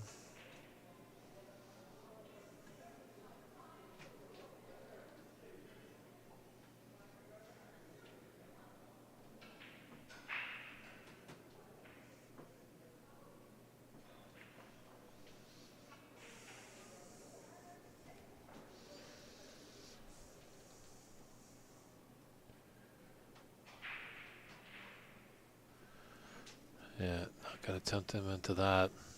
We'll have to see where this green ends up. Fortunate enough, he's got the cue ball tight. Well, relatively tight, maybe off by a millimeter or two. So Eric just wants to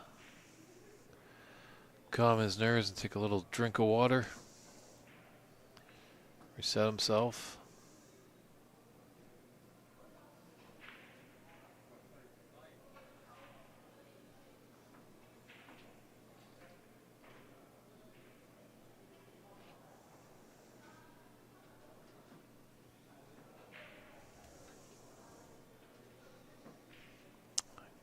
Went for it. Where's this going to end up? Wow, he had a result there. Shakes his head, he couldn't believe it. How many more twists and turns do we have in this deciding frame?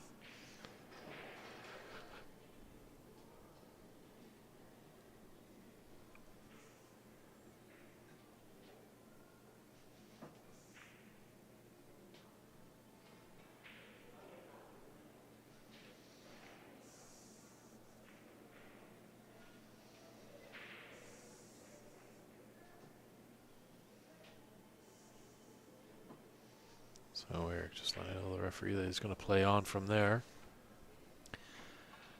Don't blame him. Mid-range shot, green into its own pocket. Oh, just couldn't pull the trigger. Showing a little bit more emotion. First few frames, it seems like Eric's pretty even-keeled. Not much was rattling him.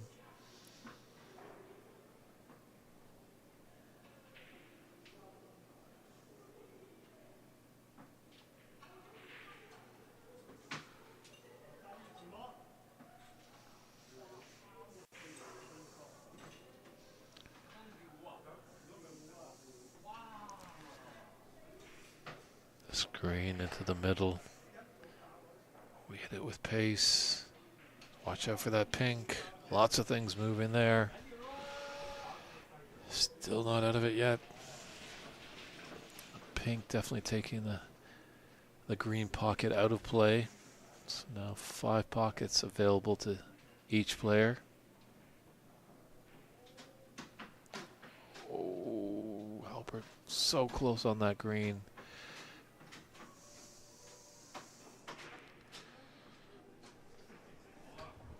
Eric just coming around to take a look at the angle, potentially.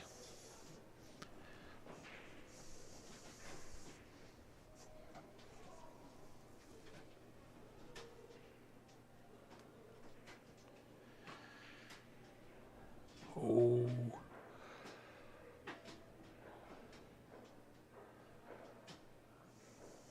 Boy, you've been tickled brown there if he made the green. But he's left an easy open here for Albert. Can Albert come back nicely for the brown after this green?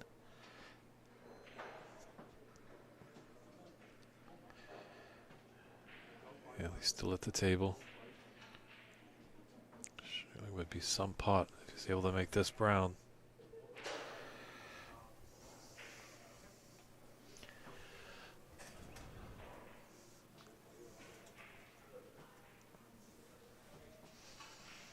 Just 7 little points in it. 22 on the table.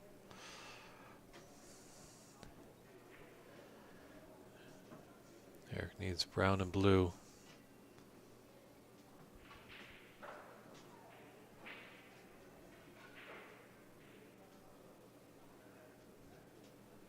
And Albert needs up to pink. Pink is relatively easy.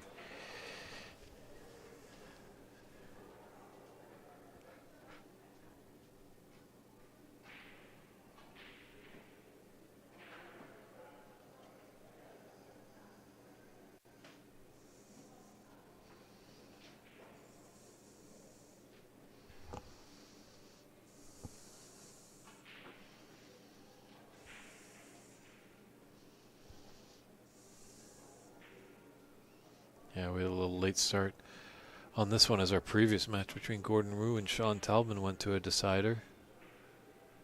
Gordon Rue will be on this table again, battling Dermot Devine.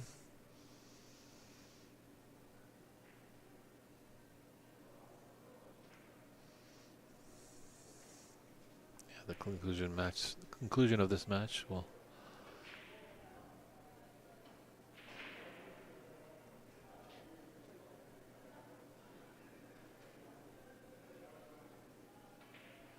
have a 10-minute break, and we'll be coming right back.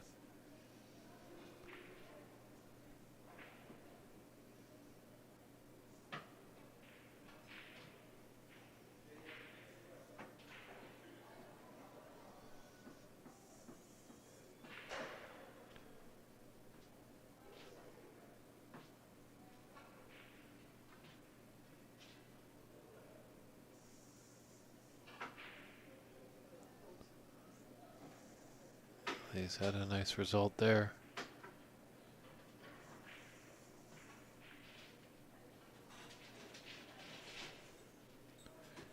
Now Eric's out of the snooker. And Albert is thinking of this. It's a thin snick.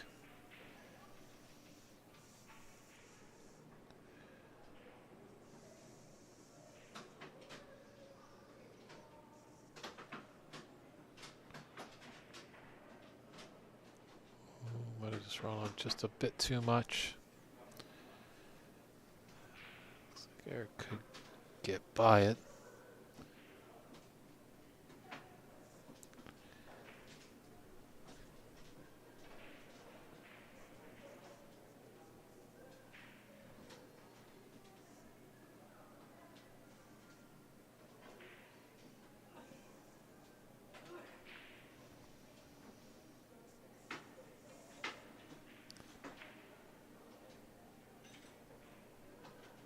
Oh, that's gonna hurt. One reprieve for Albert as that pink is sitting there all over the green pocket. I don't think, is there a pathway? It's tough to see from our vantage point. It looks like Eric does see something.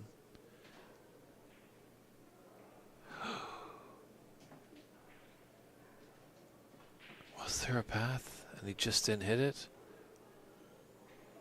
Or was there not a path?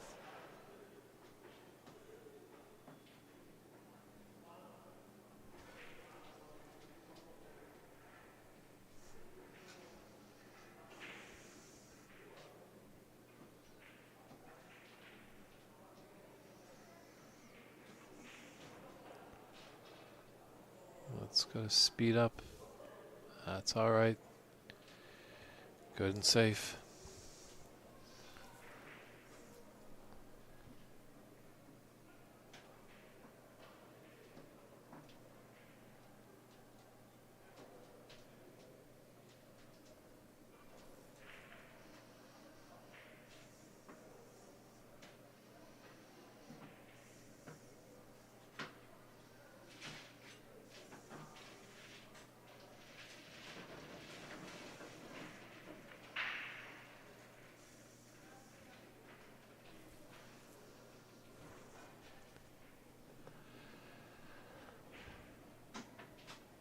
Nervy decider here. It's going to get more exciting as we dwindle down to find out who this year's champion will be. Unfortunately, last year's champion, Albert Kenny, didn't make the trip down, so there's going to be a new champion. Only potential repeat champion could be Charlie Brown, who won this in 2018. He's in the tournament.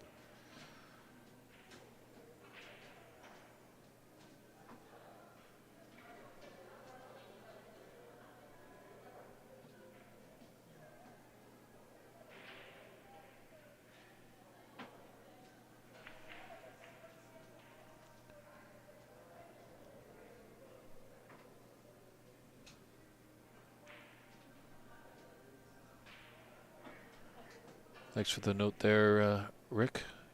Our good friends at Snook, Barney was putting out some stream. And apparently there wasn't someone complying with the dress code, so we will definitely have a word with them. The rules are stated in a document that all players have agreed on.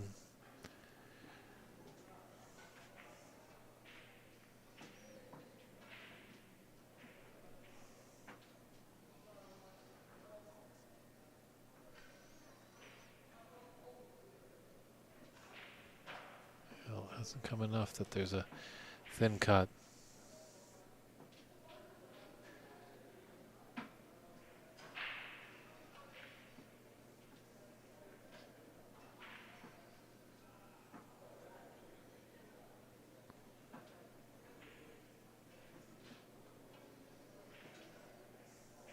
However, Rick, I will definitely have to take a look at this video just to make sure what has happened with this, if it is a breach of the dress code.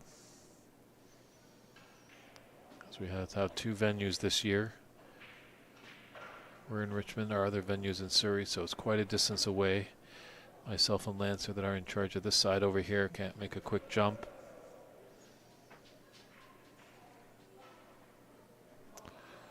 Albert just thrown off a little bit by a Mahjong player coming into the room. The room is open and there's a lot of things moving around in here.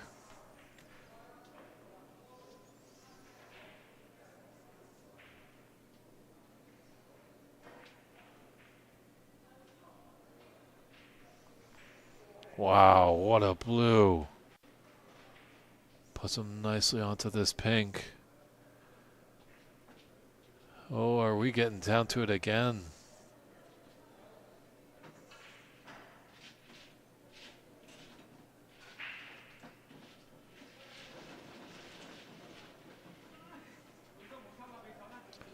It's a black ball frame. How's your heart, gentlemen? Probably just pounding through your waistcoat.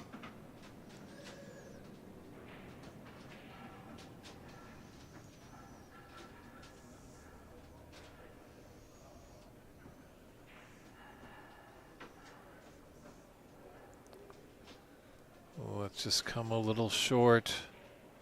First opportunity towards Eric Nelson.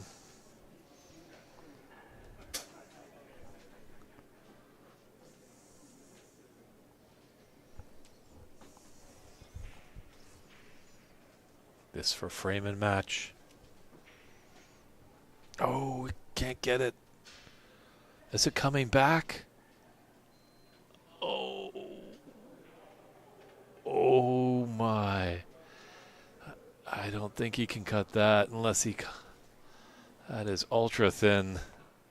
Albert can't believe it. If he wants to take it, he's going to have to come off the bulk cushion. He's having a little fun out there.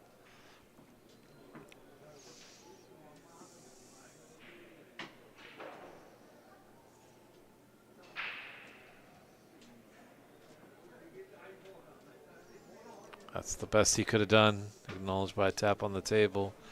So dangerous if he went up and down table, but you know, maybe in an earlier frame, but a deciding frame, you want to leave nothing to chance. Oh, just avoids the double kiss. It's done well there. And that's rolling on nicely. The safety battle continues. Which player is going to crack and give the opponent an opportunity?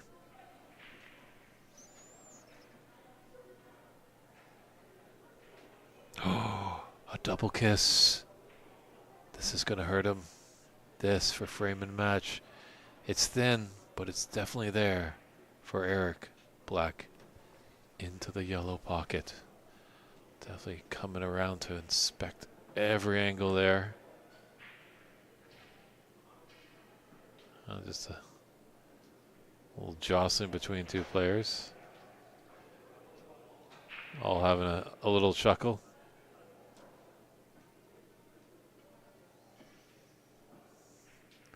Eric's an accomplished guitar player. Can he strum this black into the pocket for frame and match? Oh, too thin. Too thin. And it's coming around. Oh, he's giving Albert a chance. Both players having a little fun now. Albert needing the redwoods to come out.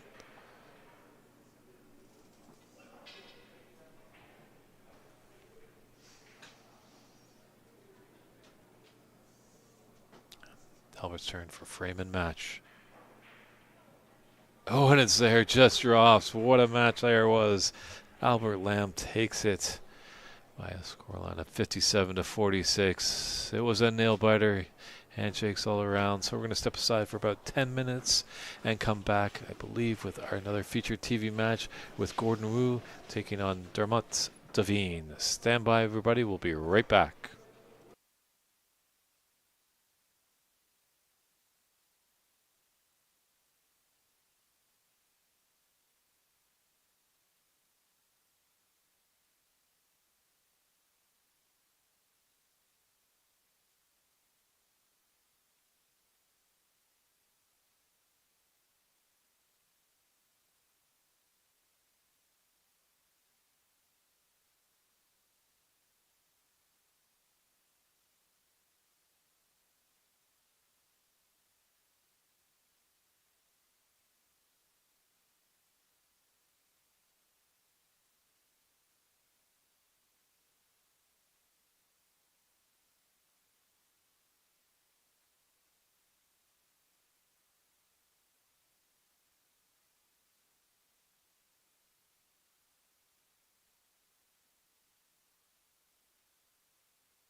Welcome back to the 2024 BC Open Snooker Championship live here at Top 147 in Richmond, British Columbia.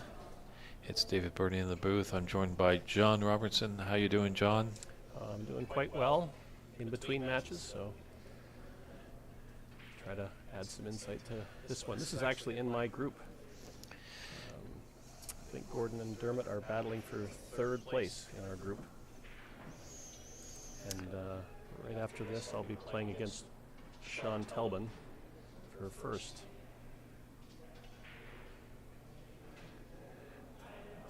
Yeah, this certainly is. This is a big match for both of them. Yeah, elimination match, essentially. Mm-hmm. On paper, Gordon would be the big favorite, but he has been struggling. His confidence is down. He needs to find a little magic, and that might be a good start to it.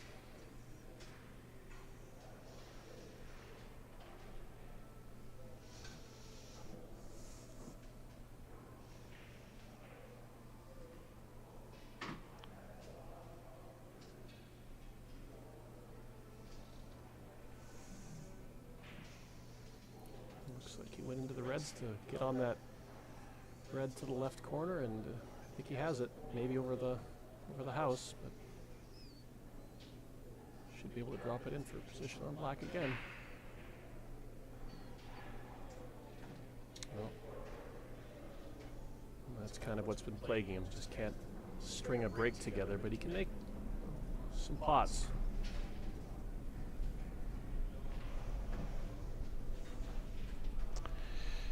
And we've got Reed Unger as our referee for this match.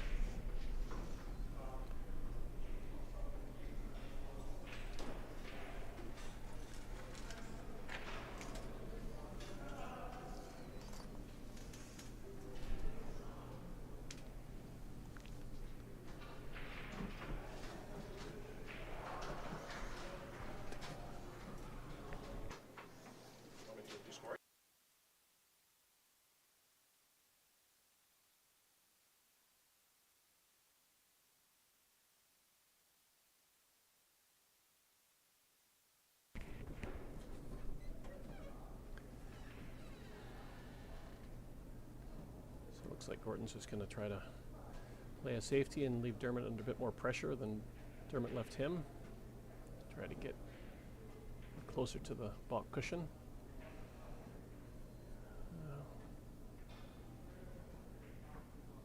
Not too bad, but hand on table is always a much easier safety shot than when you're frozen on the cushion.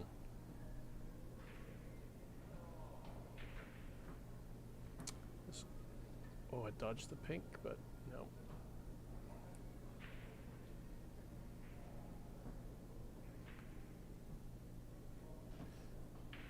Looks like Gordon may have a pot on to the right corner. Confident Gordon would, I'm sure, take that on and cannon the red by the black and run 40 or more, but right now he's just a little tentative. It does look like he's taking it on.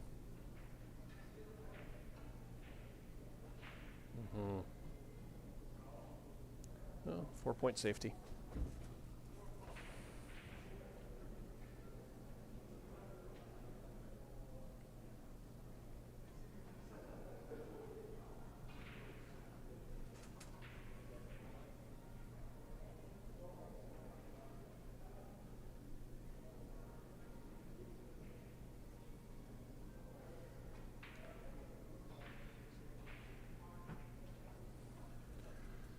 Dermot looking at his options here. Oh, checking out that plant. Can't tell if it goes.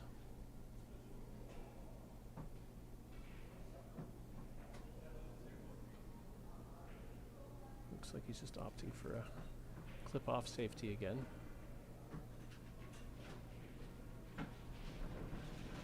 Oh, and he's hit the pink. Leaving Gordon another opportunity to get started.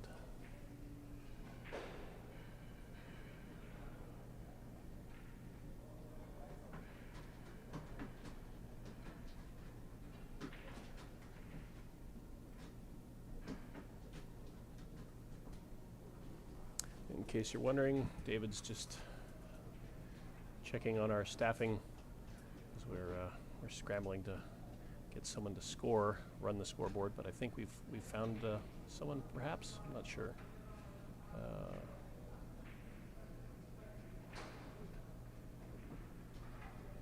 And it appears that was fairly wide, yeah, from Gordon.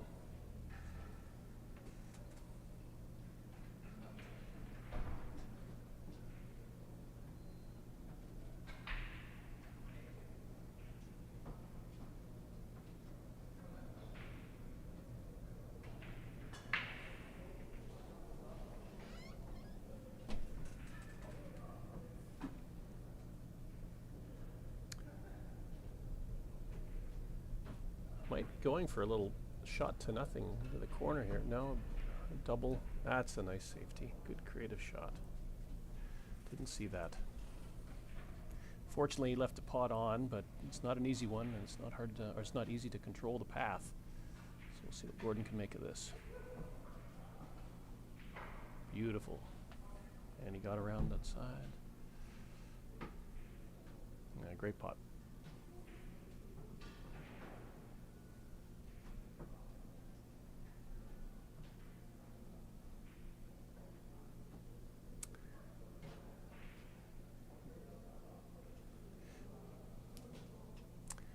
Blue off the spot is just not typical Gordon Wu play.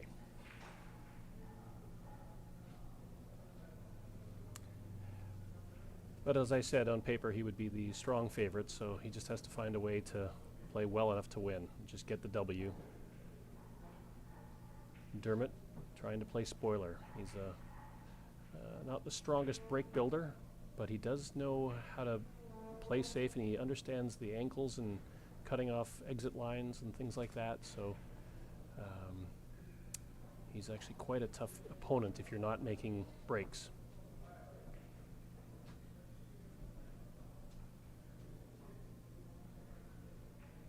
A little unfortunate to miss and put the red over the pocket, but I guess he did sell the other red into the side. So yet another chance for Gordon to get his stroke going.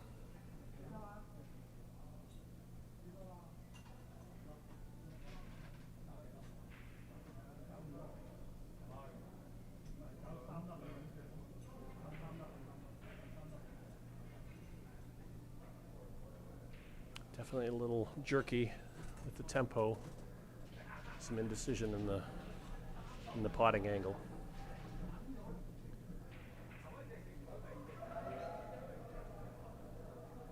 So unfortunately all the colors have gone into balk, so you really do have to make the white ball move up there. There is the red over the green pocket, but then the white's gonna want to come back down toward the black spot. So either, I guess you just have to play this very, very delicately. The table is very true though, so you probably can.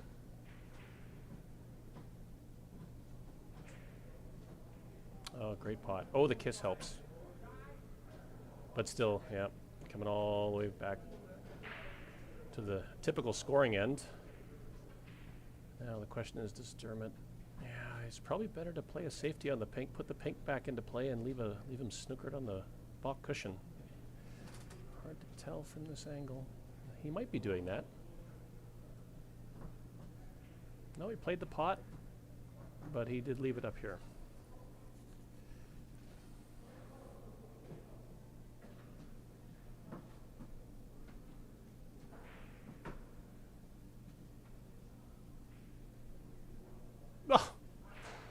Oh, okay. Hand went up. That was not intended. Just a safety that went well. Now, Gordon should use the same logic, I think. Just rolling up on a ball doesn't do him any good because he's probably not going to get many points in fouls because there's tons of reds and no colors go. Well, he's freed the black at least. That's good. It's not close to there, but if he does get a good shot and can come up for black, there's a chance to start building a break.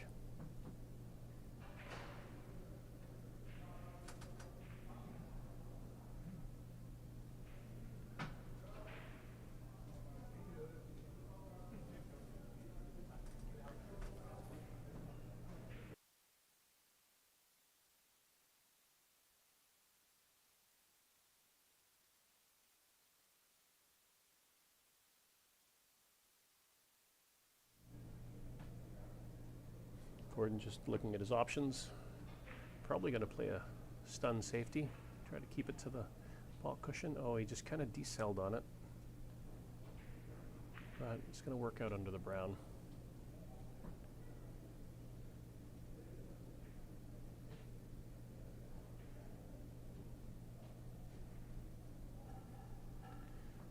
So again, with the colors all being at one end and the reds being at another, Dermot just needs to roll up on one of those two reds near the back, the black cushion. And even if he gives up a shot, it's unlikely that Gordon can get to a color. Oh, he went for a plant.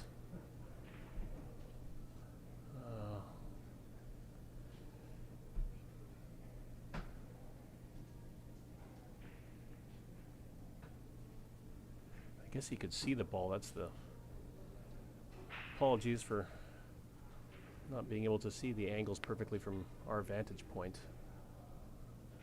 I thought he was snookered. Well, it looks like Gordon's snookered. He's at least on the red over the corner. Jacking up the cue like he's going to swerve it, but no, I guess he's going to just go for a safety off the reds.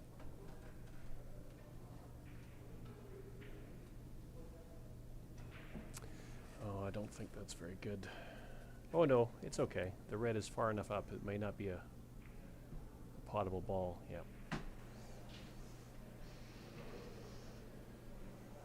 Ah, welcome back, Dave. Thank you. Yeah, just had to attend to a few tournament details. Just a few that go on in a tournament. It takes a lot of people to make a tournament run well, and we're just trying to build the number of people helping out. It's true. It's nice that we have got a good contingent of people helping out, but we could use a few more just to get a nice, well-oiled machine.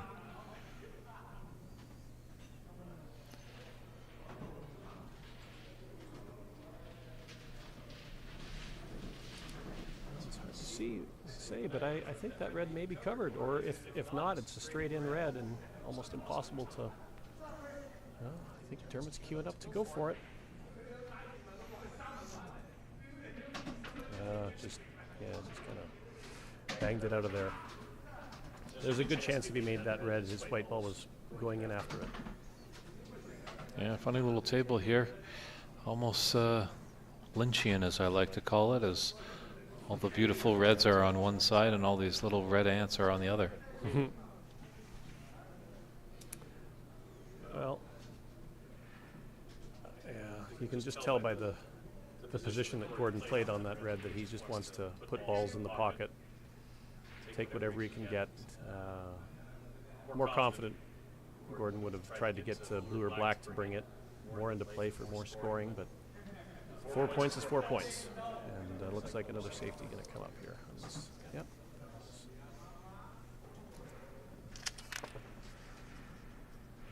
But as we alluded to before, this is the battle for third, and the top three get out of the group stage. So a win is all that matters. Don't have to be fancy. Although clearing up in one visit would be much more relaxing for the person who's doing it. It definitely makes our job a little bit easier as we can kind of sit back and let their cue do the talking. Exactly. Nice pot by Dermot. I would say the vast majority of matches among the better players, if there's two better players lined up, go down to blue, pink, or black. It just ends up that way, and a little bit due to extra conservativeness because of nerves, and very few runaway frames. So I guess that means those little breaks and good safeties add up over time.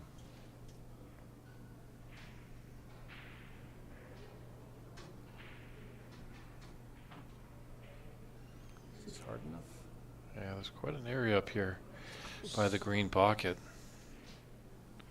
Really a lot of trouble up there. You could put your opponent in into some serious worries. But looking at the position of the balls, the pink is, you can't shoot the pink because the green and brown are in the way to get to it, but the green and brown won't go in because the pink is blocking, and same with the black. So it's blue or bust, I think, here to get something started. I guess the yellow's on the spot.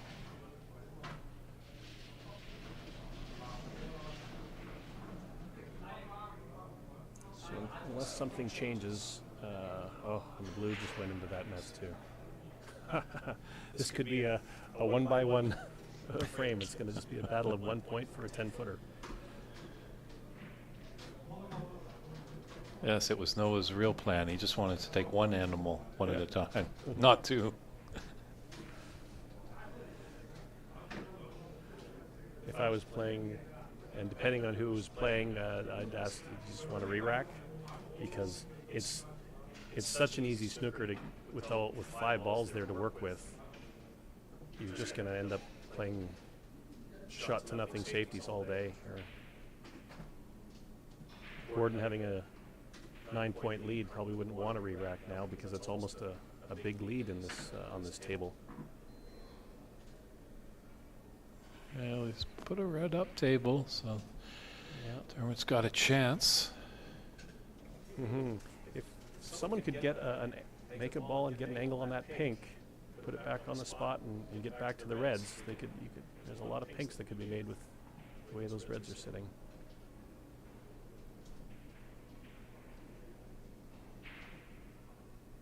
Well, there's one, and unfortunately he's on the yellow. Or a thin pink. Oh, that's true.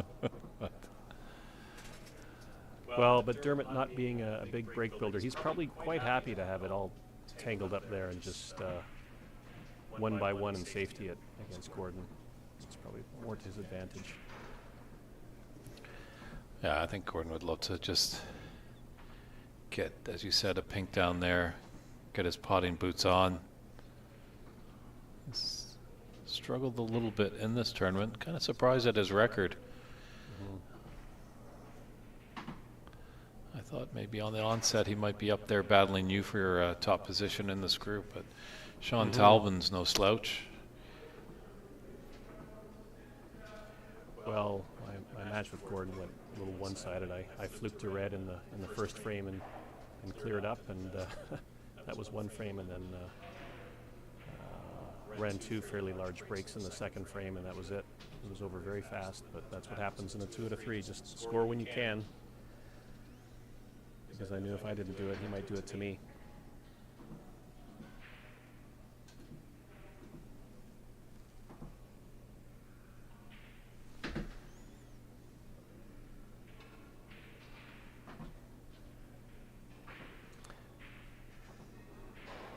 Oh, this is interesting. So now the balls are all up here, but the black goes and the pink goes. So there is an opportunity to get something started. Yeah, good snooker here. And yes, now this is pressure because 2 of the big balls go, and you could score 30 or 40 points fairly easily once they get back on their spots because the reds are all open. Well, that's quite a wall with the brown, blue, black, and green. Any bigger, it would be the Great Wall of China. So a great target area there for snookers, but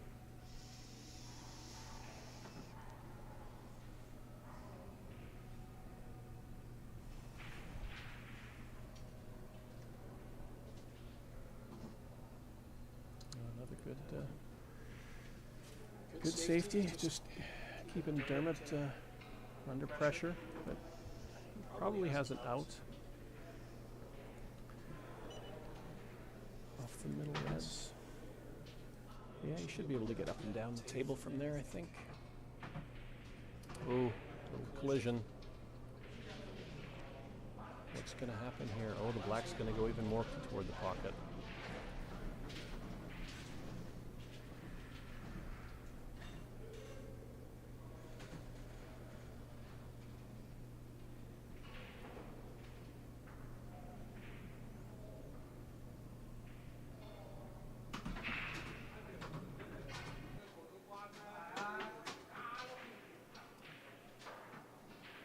It's a nice solid red there by Gordon. Yeah, a rocket of an opener. Just take the pink. It's easier to get position from the pink. Yep, looks like he will.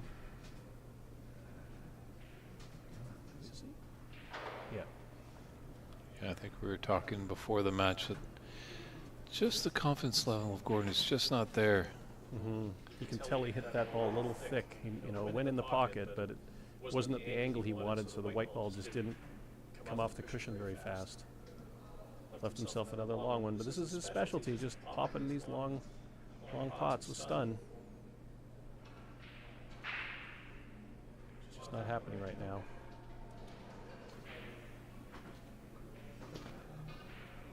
He was a little bit fortunate that that red came and covered the other red. Mm-hmm. He'd be in a lot of trouble if it didn't. Well, he does. Gordon has a 15-point lead, and if I was coaching him, I'd remind him that Dermot's not a big break builder, so it's okay to take a couple of risks, at least while you're ahead. But you just don't want to let this game get down to the colors, because safety and making one ball at a time, Dermot's as good as anyone.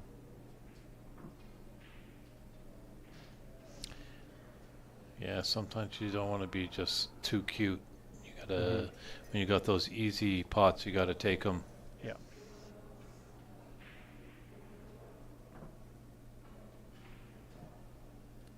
See how he's feeling here. It looks like he's gonna take a stab at this red.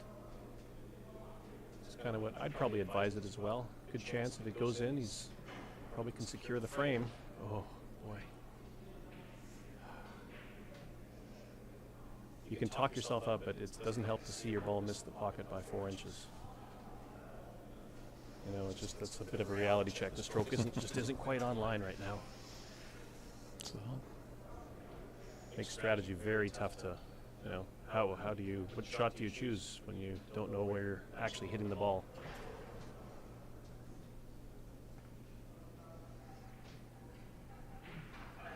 Now Dermot, easy red into the side. Down for an easy black. just got a little too high on it. Would like to be a little low to get the angle to come back down table. But it just allowed Margola Sovinko to take her shot on the adjacent table.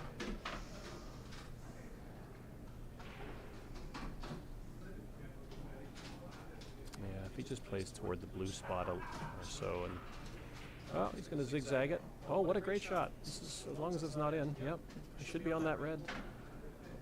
Boy, this table's fast.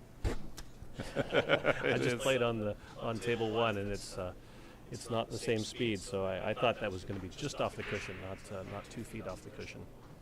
So in with the rest, but Well, that's the difference between a good snooker player and a great snooker player. They can adapt to all the different table conditions. Exactly. Well, and a good commentator and a great commentator, I guess. I should have known that the table was faster and I judged where the white was going to go.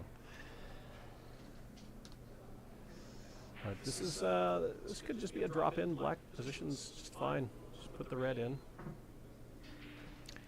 A little firm, but Interesting. A couple of years ago, I was in Sheffield, England, to take in the World Championships, and good friend and helper behind the scenes, Sam Tonning, in the snooker world out here. He and I went over, checked it out. We also checked out this little club called Spot On Snooker Club in Sheffield. So you think this might be a club. The tables, it was like going through the rough in St. Andrews. Oh no. It was so thick, so slow. It was just amazing. But it was kind of a workman's club, that Spot On Sheffield Snooker Club. Because if you go over to Ding Junhui's academy or Victoria's academy in Sheffield, the tables are pristine, pretty much carbon copies of what they play on the Pro Tour, as they do have a lot of pros coming into those rooms to do their practice. Have you been over for the Worlds, John? Mm-mm. When are we going to see you over there? When you win the PAPSA Senior Championship this year in Northern California? Oh, I don't know. I got to get approval from my wife whether I can go or not. But I'd love to go. I did, like I said, I didn't play snooker for 25 years, and it's not that I did anything amazing then, but I showed a lot of promise. But golf took priority, and so this is my second chance at a sport. And I mean, you can play golf for a long time, but I think snooker you can play even longer. It's even easier on your body. You don't get sore knees and shoulders and stuff. So, and we'll see. But at the very least, head over there just to watch the World Championships. Are you thinking of coming down to Northern California? I think that's would be a good tournament. Yeah, it would be. I know you're reluctant because we are on air, and anything you say on air, people will hold you to it in the Yes, audience. I know. Well, just throwing it out there. It's a possibility. Keep the suspense going. I still haven't hit a golf ball yet this year, so we'll see how that goes.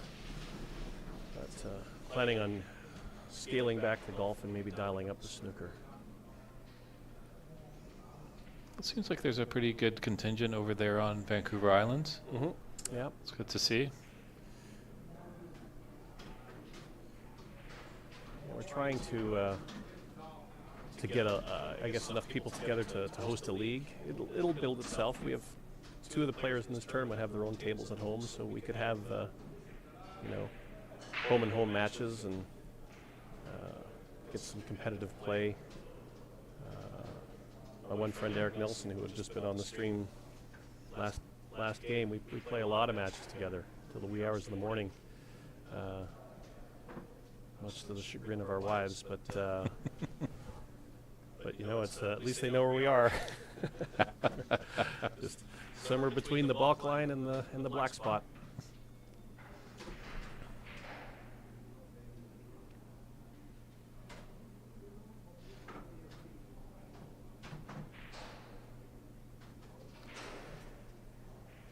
Well, since this is on air, I should make note that I have a John Paris cue on order, just in case he's listening. Ordered it coming up on 2 years now ago. The expected wait time was 1 to 2 years, so it's still in that. It might even be longer now, but I think when that cue arrives, I might have be even more excited to play some snooker. I do have a Paris right now, but it's my old one from the 90s.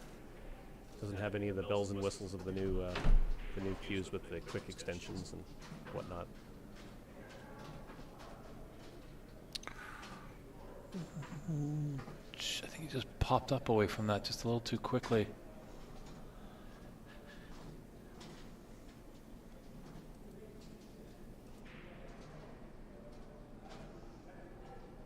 Yeah. It's definitely a long, tricky plant. Doesn't have to do much. I think if he just hits that red, the other red, it should find the bottom of the pocket, and he could come off the cushion and be on the black nicely. Mm-hmm. I think he's going to play the plant. Mm-hmm. It's if that red is in the pocket like it looks, he just has to make contact.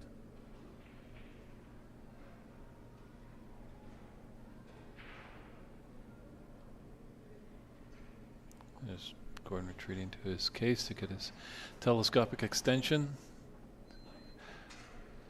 All the players now have all the gadgets in their case.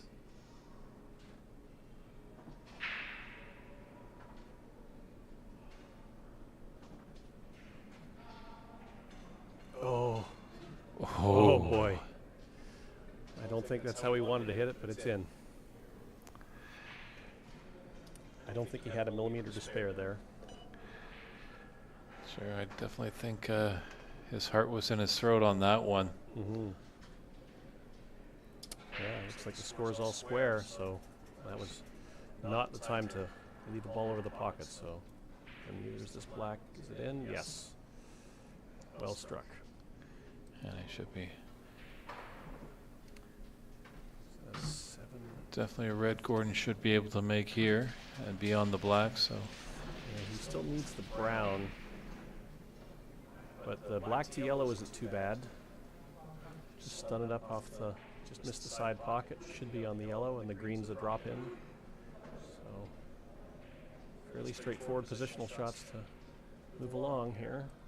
A little far back on that, but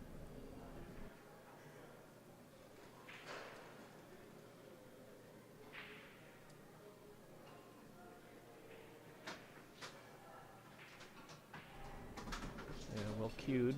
That was his angle. No good. Looks like a safety coming up. But he does have a nice wall of blue and brown to work with, so Dermot is going to be in some trouble here, I think. He's underhit it. Has he? No, he's got it. A nice little fast table, Dave. nice little 18 there for Gordon. That's going to boost up a little bit of confidence. Know that when he needs to pot, he can do it.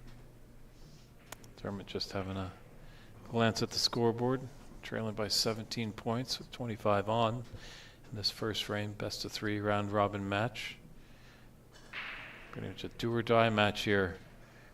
Winner moves on to the knockout phase. Loser, unfortunately, is going to go home and start practicing for next year. That's going back.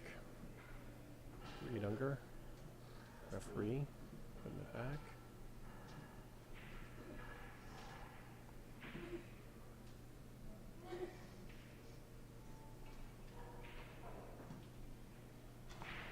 Oh, did you just cut that in? No. Good hit though, and maybe a little luck. No, Gordon's got a opportunity. Oh, this ends up being frame ball now with the snooker. So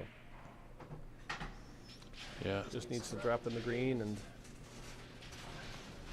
frame is one, barring snookers. In goes the green. Do not snooker yourself. Oof. That came up a little farther than I think he wanted, but it's okay.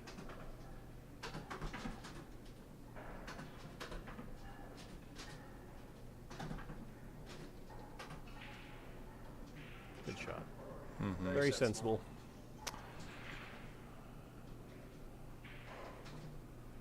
Yeah. We're just taking a look. Knows that he needs to get out of this. Or Gordon's lead is going to increase. Yeah, I was speaking with Dermot before the match. I'm not sure if he knows about the slide or not. Oh, that might have just been what got him there.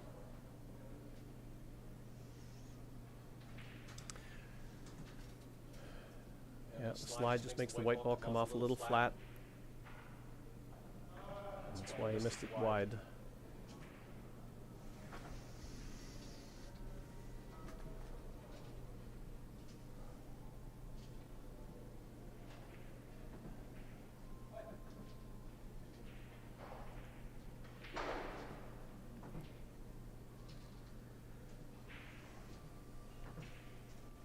So what is it, 2 snookers? Yeah.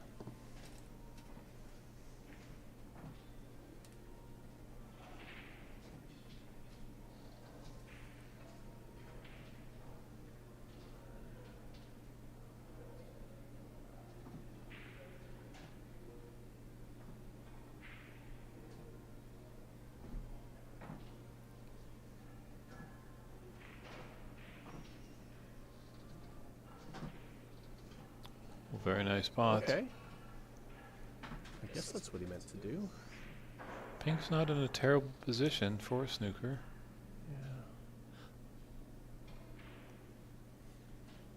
Can you send the blue down? No, it's too sharp. Yeah, just a basic safety. Get the blue near the black, but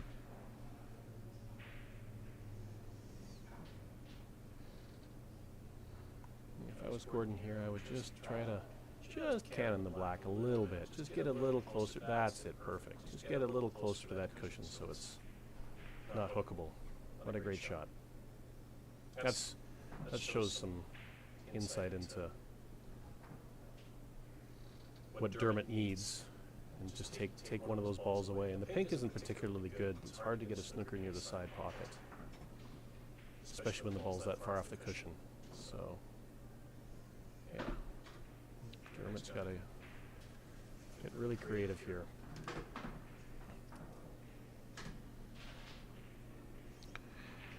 Yeah, Yes, just keeping the frame going, but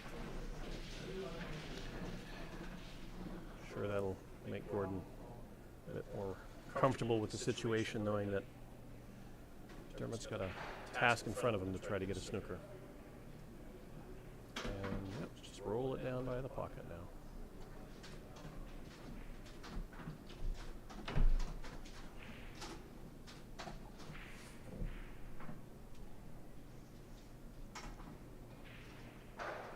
Oh, I think that's going to do it.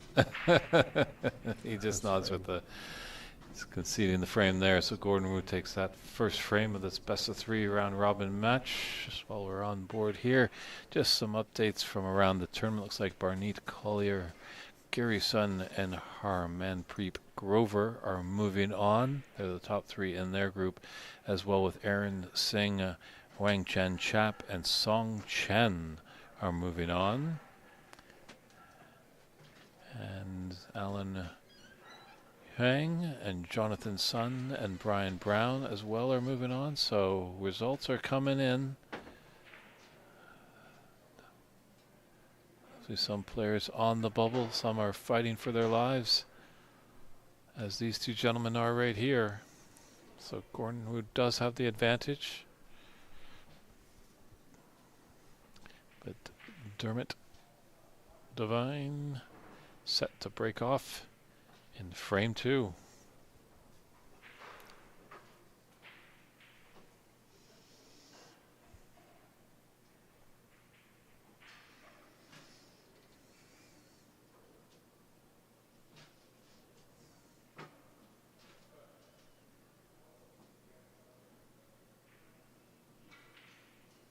Oh, nice attempt, definitely. Well, that really boosts up his confidence if you can put that one in.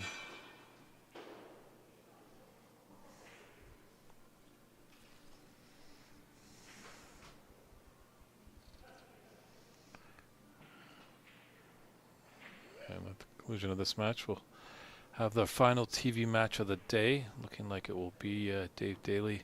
They'll take on Rex Hue. Rex is leading that group. He's got a record of 3-0. Dave has 2 wins and 1 loss.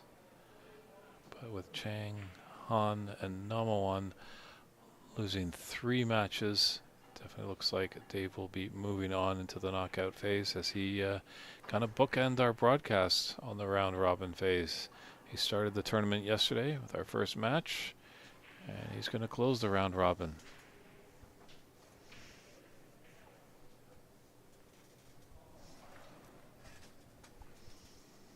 And John might have just stepped away. He's getting close to his match. He's got to do battle against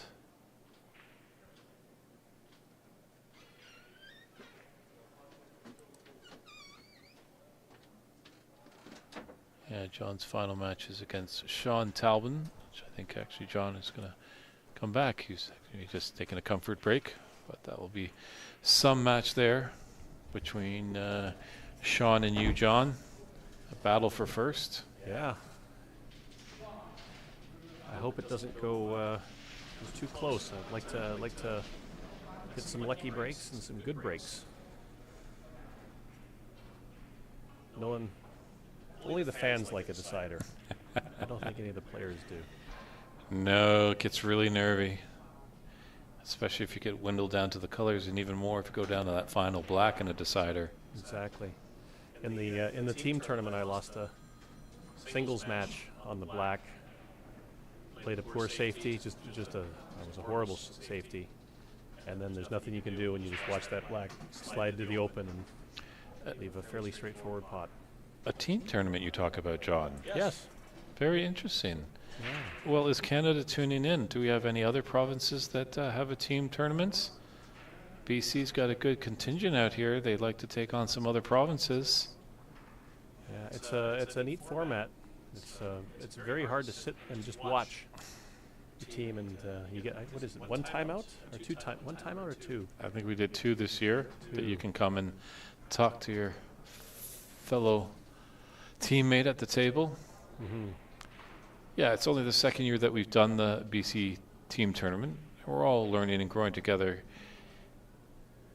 I like to stand by my word, but it would be a wonderful idea if we could have this team tournament kind of parallel what they do with curling, with the Labatt Brier, or is it the Labatt Brier? I don't know, the Brier, the Scott Tournament Hearts. Yes, yep. Having teams from each province and territory battling to who represents Canada, because someday I'm pretty sure the professional organization will rehash the World Team Cup event, and we should have a team over there from Canada, because Canada actually won the first event way back in 1986, I believe, with Cliff Thorburn, Bill Werbeniuk, and Kirk Stevens.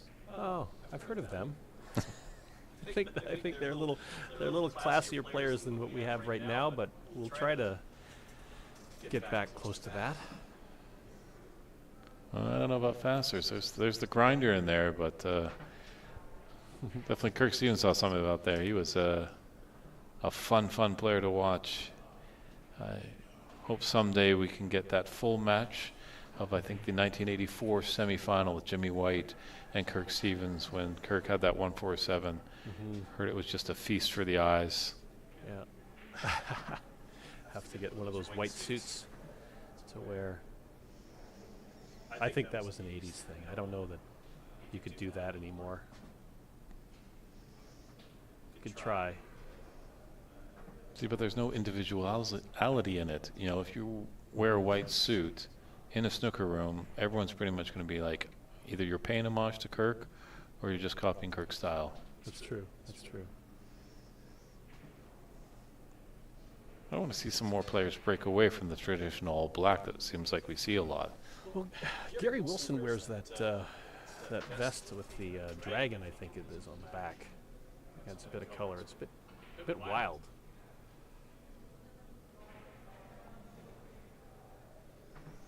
I know, it's nice, John. You at least support a red bow tie. That's very unique.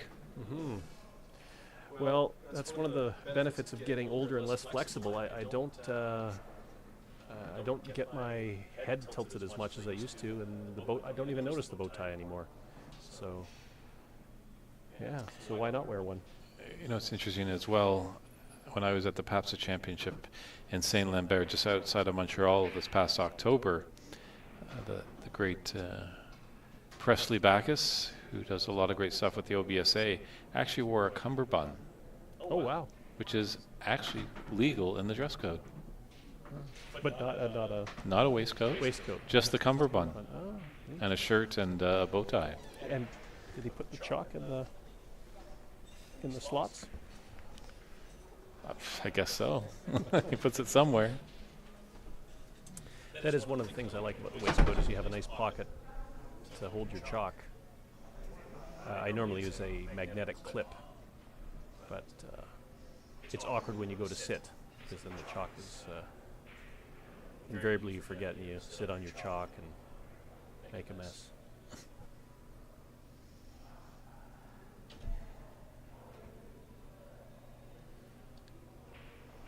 So this frame is a little closer, but a little more standard as well. The colors are in reasonable positions. That red in your balk is making it tricky for Dermot to play a runaway safety. He's going to try to get back toward the black cushion, I think.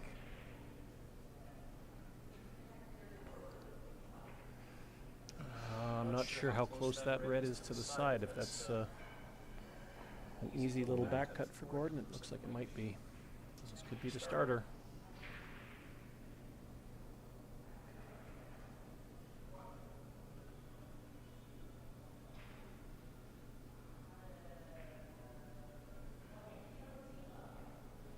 Okay.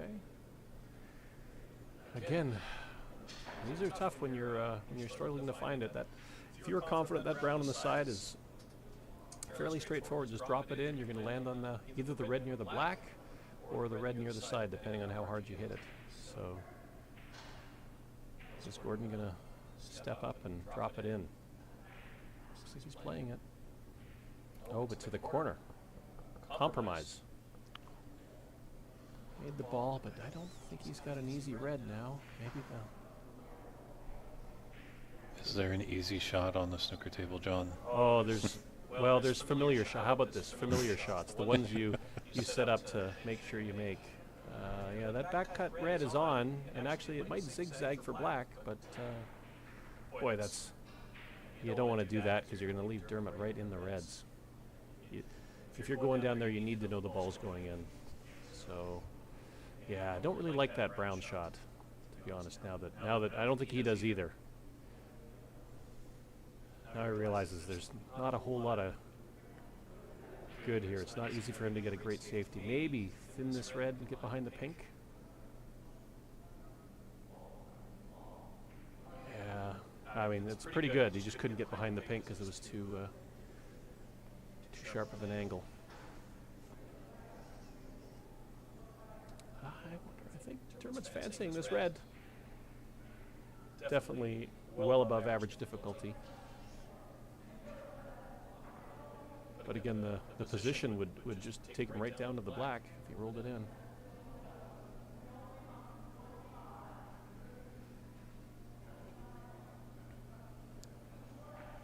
This other red into the opposite middle.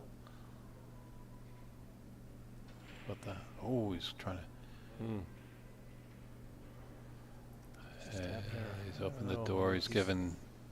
Oh, he's left Gordon a couple chances. So, back to what you just said, David. This, I would term an easy shot. Good, comfortable, familiar starter. Just drop it in, get some position. He should be nicely on blue.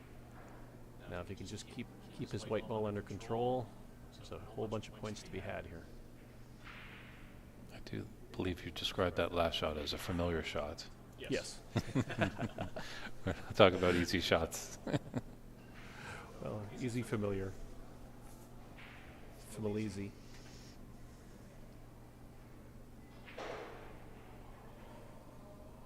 Wide. Just not scoring like normally.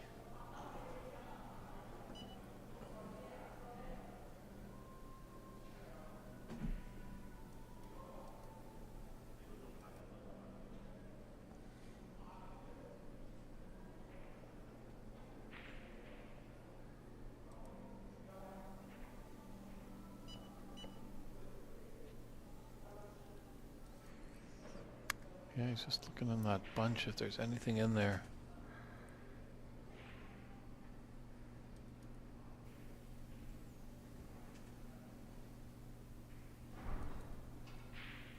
Oh. Did he see a plant that he just missed? That seemed a little Definitely ambitious. violent. Yeah. He's spilt the cherry basket now. They're all over the place. Yeah. Well, just settle down and make that ball. There's one. Yeah, it's definitely there for Gordon. I think he's kind of feeling it, but can't get too far ahead of himself. Let's get good position on this red. It's important to get the right angle so we can get back to a high blue and get down to the reds. If you can do that well and get that black in off the top cushion, then it's just almost like a drill at this point. So I think blue down to the red to the left corner. Oh, but you got to make the blue.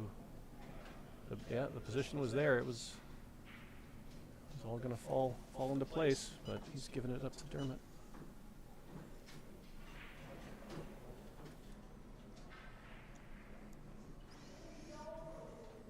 At least he's left him over the red, so a little tricky. Yeah, well potted.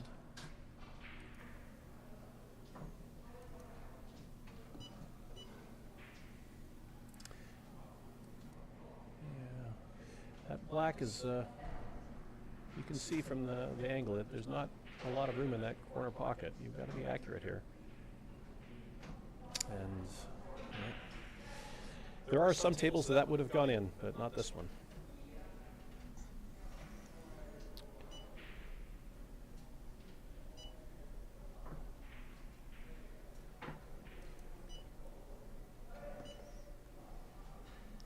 And playing at that pace, he gave it every effort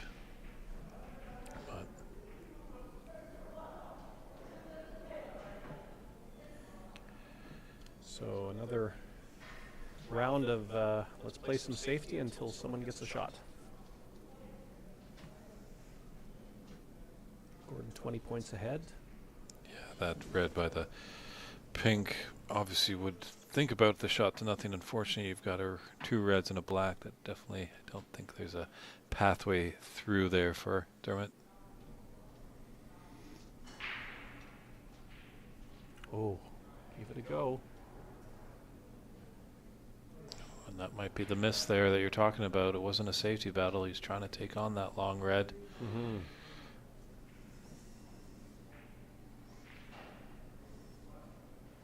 It's a little unfortunate that the blue has gone relatively safe. But this is starting to be vintage woo. Yep. Looks like 2 or 3 of those reds go into the pot. Oh my goodness.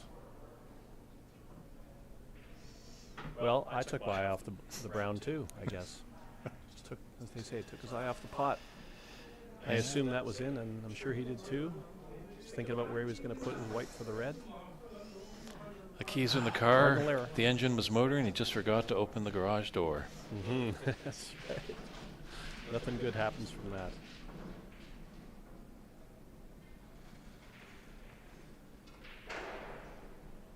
Oof.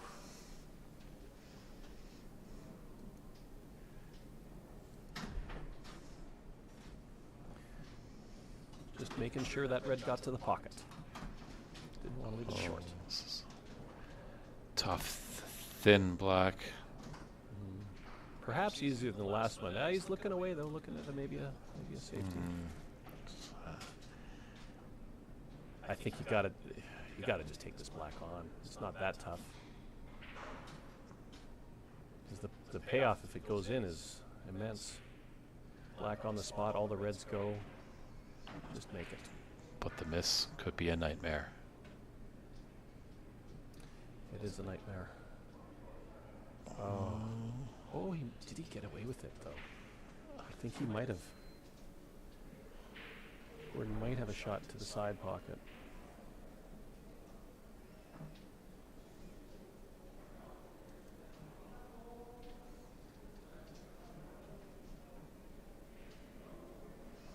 No, he's just going to be playing safe. So not penalized for that miss black, Dermot is. Yeah, this red is on. All 11 feet, 3 inches of it. Got that laser measuring device. I'm pretty sure this will be going in fast again. Dermot seems to like hitting with a lot of pace on the longer shots.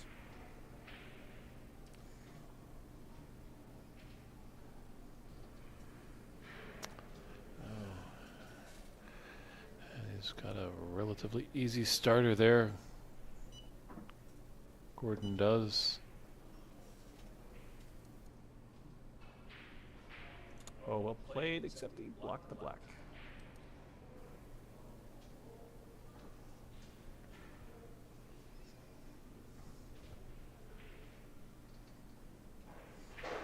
Definitely not a very fluent frame. There's been a lot of opportunities to get in and score, but it just hasn't happened for either player. Oh, what a kiss.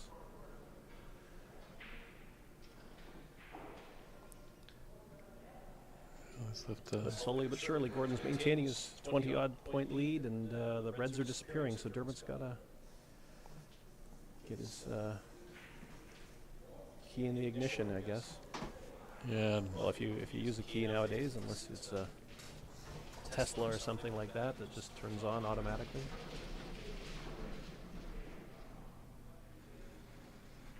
It's got another long pot. You know, Dermot doesn't like to really refuse these.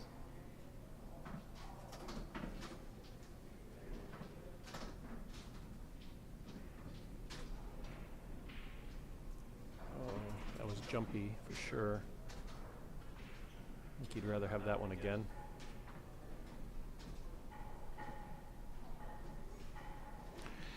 Gordon might be feeling his opponent's reeling a little bit, so if he can make a pot or two. See if he can get underneath that red. Yes, well played, made the pot. got around it.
Well, just 22 points in it and 51 on the table.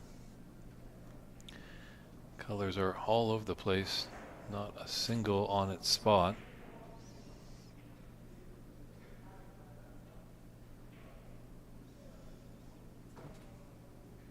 Yeah, Gordon just needs to keep his focus and not give away any silly points.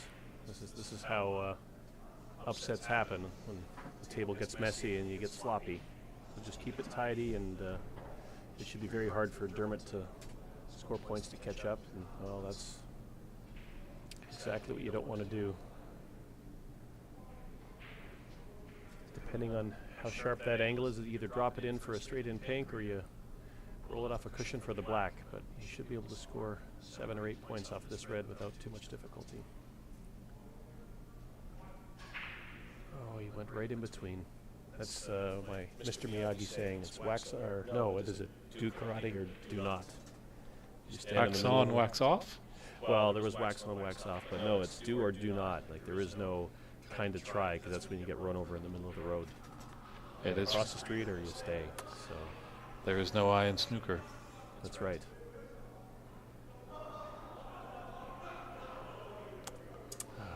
Yeah, that's unfortunate. Even at the lower amateur level, you do have to punish your opponent when they make a mistake or let you in. Yeah, that's a costly red. If you so Gordon is he's up 21 right now. Is that right? I think he was up, yeah, 21. So if he just took the 2 reds off, he's up 19, and there's only 27 left. So Dermot has to make points off of these last 2 reds to make it a bit more stressful for Gordon. Well, there's a... Don't even need to say anything, because there's nothing to say. That was amazing. Yeah. Laser accuracy right there. Yep. He definitely takes on more share of long pots than some other players, but if you're going to be successful like that, why not? But that's why you don't want to get it down to the blue, pink, or black, because he can make any of them.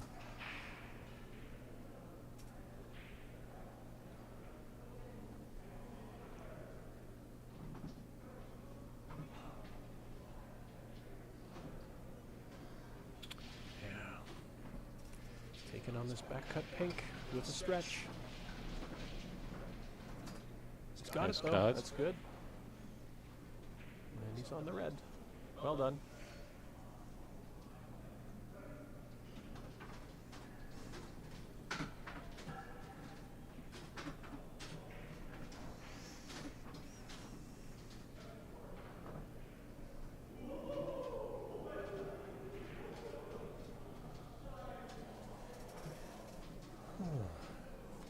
In it.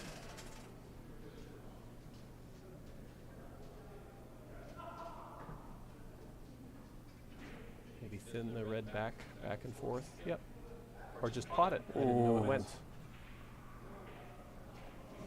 I thought he might do a little.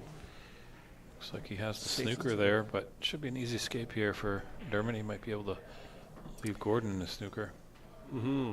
Yeah, if he catches it right, the white should stay right behind the black. Close. Oh, but he hit the pink. Oh, a ton of side spin. Didn't really need that.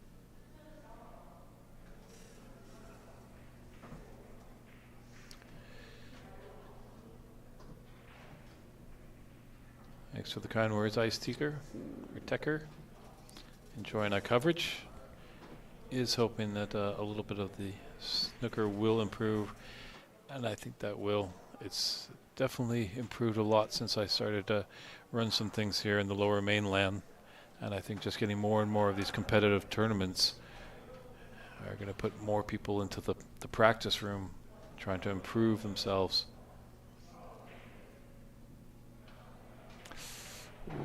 Looks like a foul and a miss there. You're putting them back, John? So I think that just shows where Gordon's confidence level is at. Because I think that was a pretty makeable red. And he could have just made green, yellow, green. I think that would have got him in the frame. But he's willing to just try to get some points from Dermot the other way. Yeah, maybe just really frustrate him. But yeah, as I say, Dermot's pretty good with the safety, so That has popped up for a chance. yep, Gordon's got an equivalent kind of pot on the red to give him a chance to win. It's nice that he is a right-hander. It's be a lot trickier with the left. He'd be bringing out the rest. Oops, a little thick. Oh, has he put this over the side? No.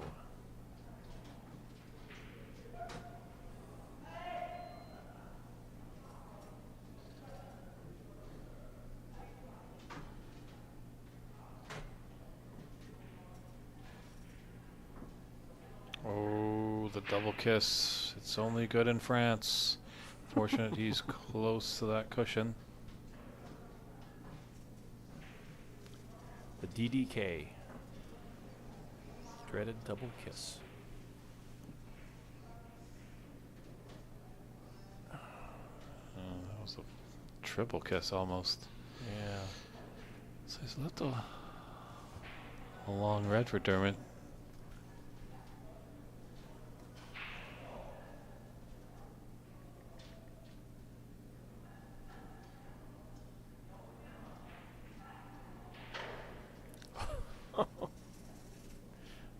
Definitely does not hit them softly when he plays those. Good shot. What can he do with it? I don't think he has a very good angle to get back to yellow. Might just be taking some points. Nope. No points taken. So the difference is 17 going to the colors. And they're not in great position. So this is looking really good for Gordon because the blue is tied up. But the green to the brown isn't too bad if you get on it. So this yellow is the ball to probably decide it. If it goes in Gordon's favor anyway. If he can make it, should be easy to make 9 points and secure the frame. Meanwhile, Dermot needs, I think he needs the lot. Yes, yeah, he needs everything. So he's got to play a patient game.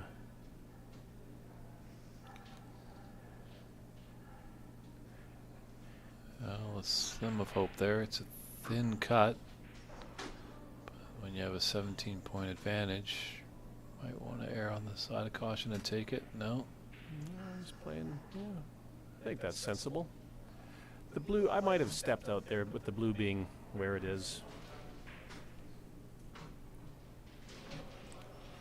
No real worry that you're not going to get another turn if you miss it. Whereas Dermot knows that if Gordon drops this yellow in and gets any kind of position on the green, it could be over. So quite a thin cut. I think no, he's going to play a little safety. Just bide his time.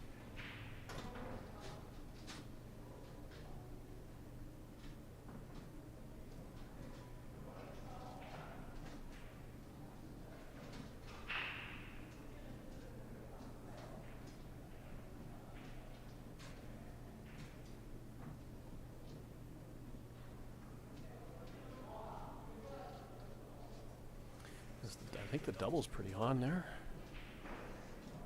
Fairly low risk. Boom. A high reward because that green is just plumb over its own pocket. Mm-hmm. I think he'll need the 19, 12. Well, this will actually make it a tie game only. So, oh, but you got to make the green, Gordon. I make that same mistake too. I don't think there's any way he was going to get position on that brown, so he should have just put the green in. I think he was trying to come back for brown and do a little too much. Yeah, we see that a lot in the amateur game, that players are just trying to do so much sometimes that, you know, the next colored ball they're on or the next object ball, just, it would take some effort to be on it. So why not just put all your concentration on making the ball in front of you? Mm-hmm. You're still at the table.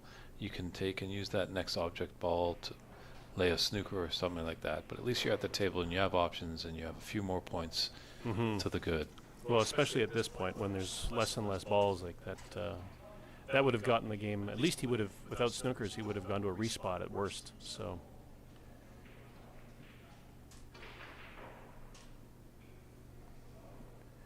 Just needs to slow down a little bit. Okay, it's not too bad. You can drop this in and then just play a safety on the brown.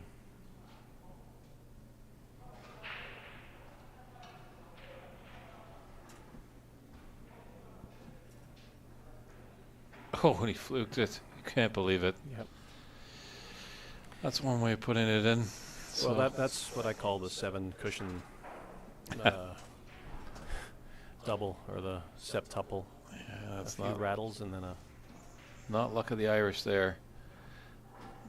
But I agree with you on Gordon's previous green of just kind of rolling that green into that corner pocket. Like, yeah, brown is tight to the cushion. Well, now that fluke really helps. He's, yes, 22 ahead. 22 on, so. Make Dermot do all the work. Just wait for an opportunity to make your ball. No, that's a great play by Dermot, though. That's going to force Gordon to bring the blue into play. Very tough not to move the blue. And it's probably going to put the blue over the hole, which would actually make this an extremely exciting end to the frame. So Gordon, knowing that the blue is going to move, hit it hard enough to move it to the pocket and away from it.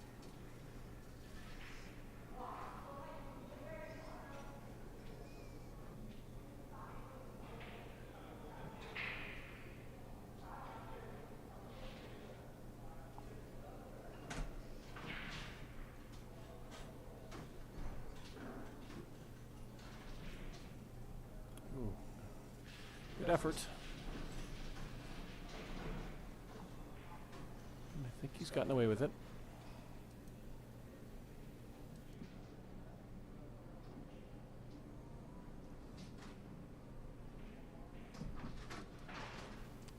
A little pacey, but good try. Good brown ball.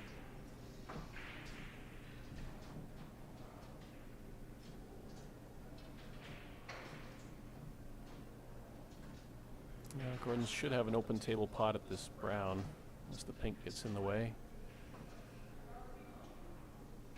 I think it I has. don't think he has it. So another safety coming up here. Oh, the double. Let's put it in. No. Ooh.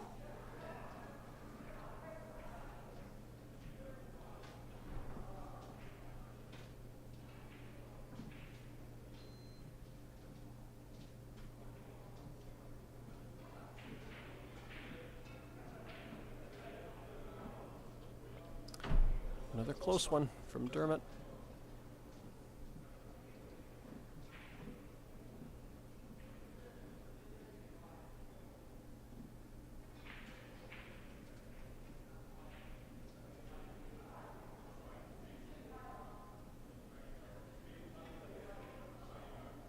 Oh, great well brown. potted. Wiped its feet, but it went in the door. Oh, it's got to roll. He's Got to roll. Is well across. It's a fast table, David. Fast table. That one I knew was going across. Maybe I'm getting the hang of it.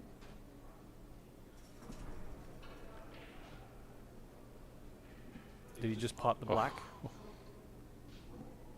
Oh my goodness, I thought... Gordon can't believe it. Look at the reaction on that face. I think if it's handshakes soon, Dermot's going to be like, I'm Irish. I'm supposed to have the luck. It's going to pop out, possibly for Gordon. This blue should seal the deal with frame and match. One good stroke here. Oh, just roll it. That's good. And almost. But Dermot's got another huge task, and the black is out of commission. The pink is in the middle of the table. Very tough to get a snooker here. You basically have to freeze it on the pink with the blue on the other side of it. But if you don't, the white ball's in the open table, and so is the blue.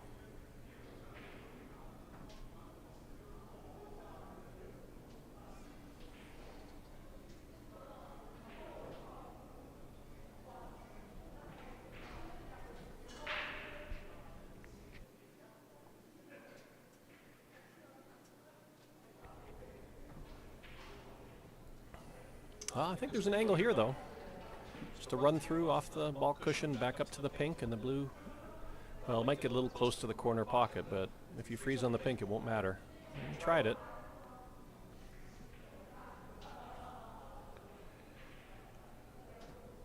It's got a good blue ball.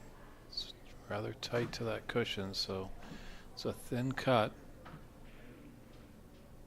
But because it's on an angle, it's a lot easier, because if you miss it thin, you're going to hit it on the way back. You're not worried about missing the blue, as opposed to a back cut where that would be a foul.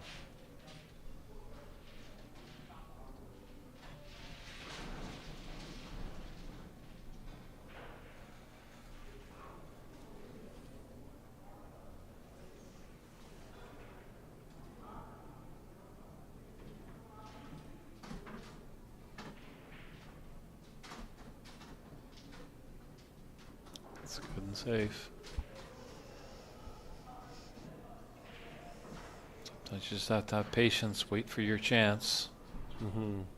How many snookers is it? 2? Yeah, it's 2 snookers. So, yeah, Gordon's in a very, very comfortable place. Just don't do anything silly. Dermot will have to do something fantastic. And of course, if you need snookers, there is no putback if you miss. Correct. You have to earn them. Mm-hmm. This is ultra thin to the right middle if Gordon wants to take it. This looks like a little roll down to the corner again. Smarter shot, not want to risk any with that ultra thin. There's always a chance of just airmailing it past the blue. Just gifting the 5 points. Make your opponent earn it. As much as it's tempting just to take that thin cut, get the frame, get the match. This is almost there. Good thinking, having the black covering the pocket. There was no risk in selling out the blue. Try to get behind the pink.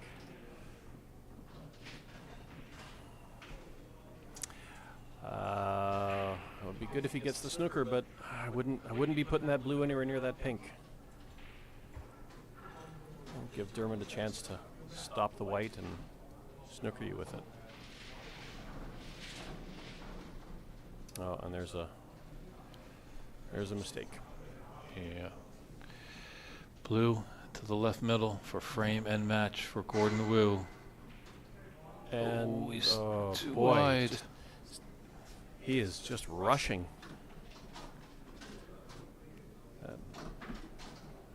Of course, many of the viewers probably haven't seen him play a lot, but that was just a very, very quick down and shoot for his typical timing. So he's 2 snookers ahead, but he's still feeling the pressure of this elimination match, essentially. Oh, this is a good chance now for him. This might feel better because he can stun it a bit more. Not worry about the white traveling. It's just going to go into the side cushion and die. Yeah, maybe a snooker out of it.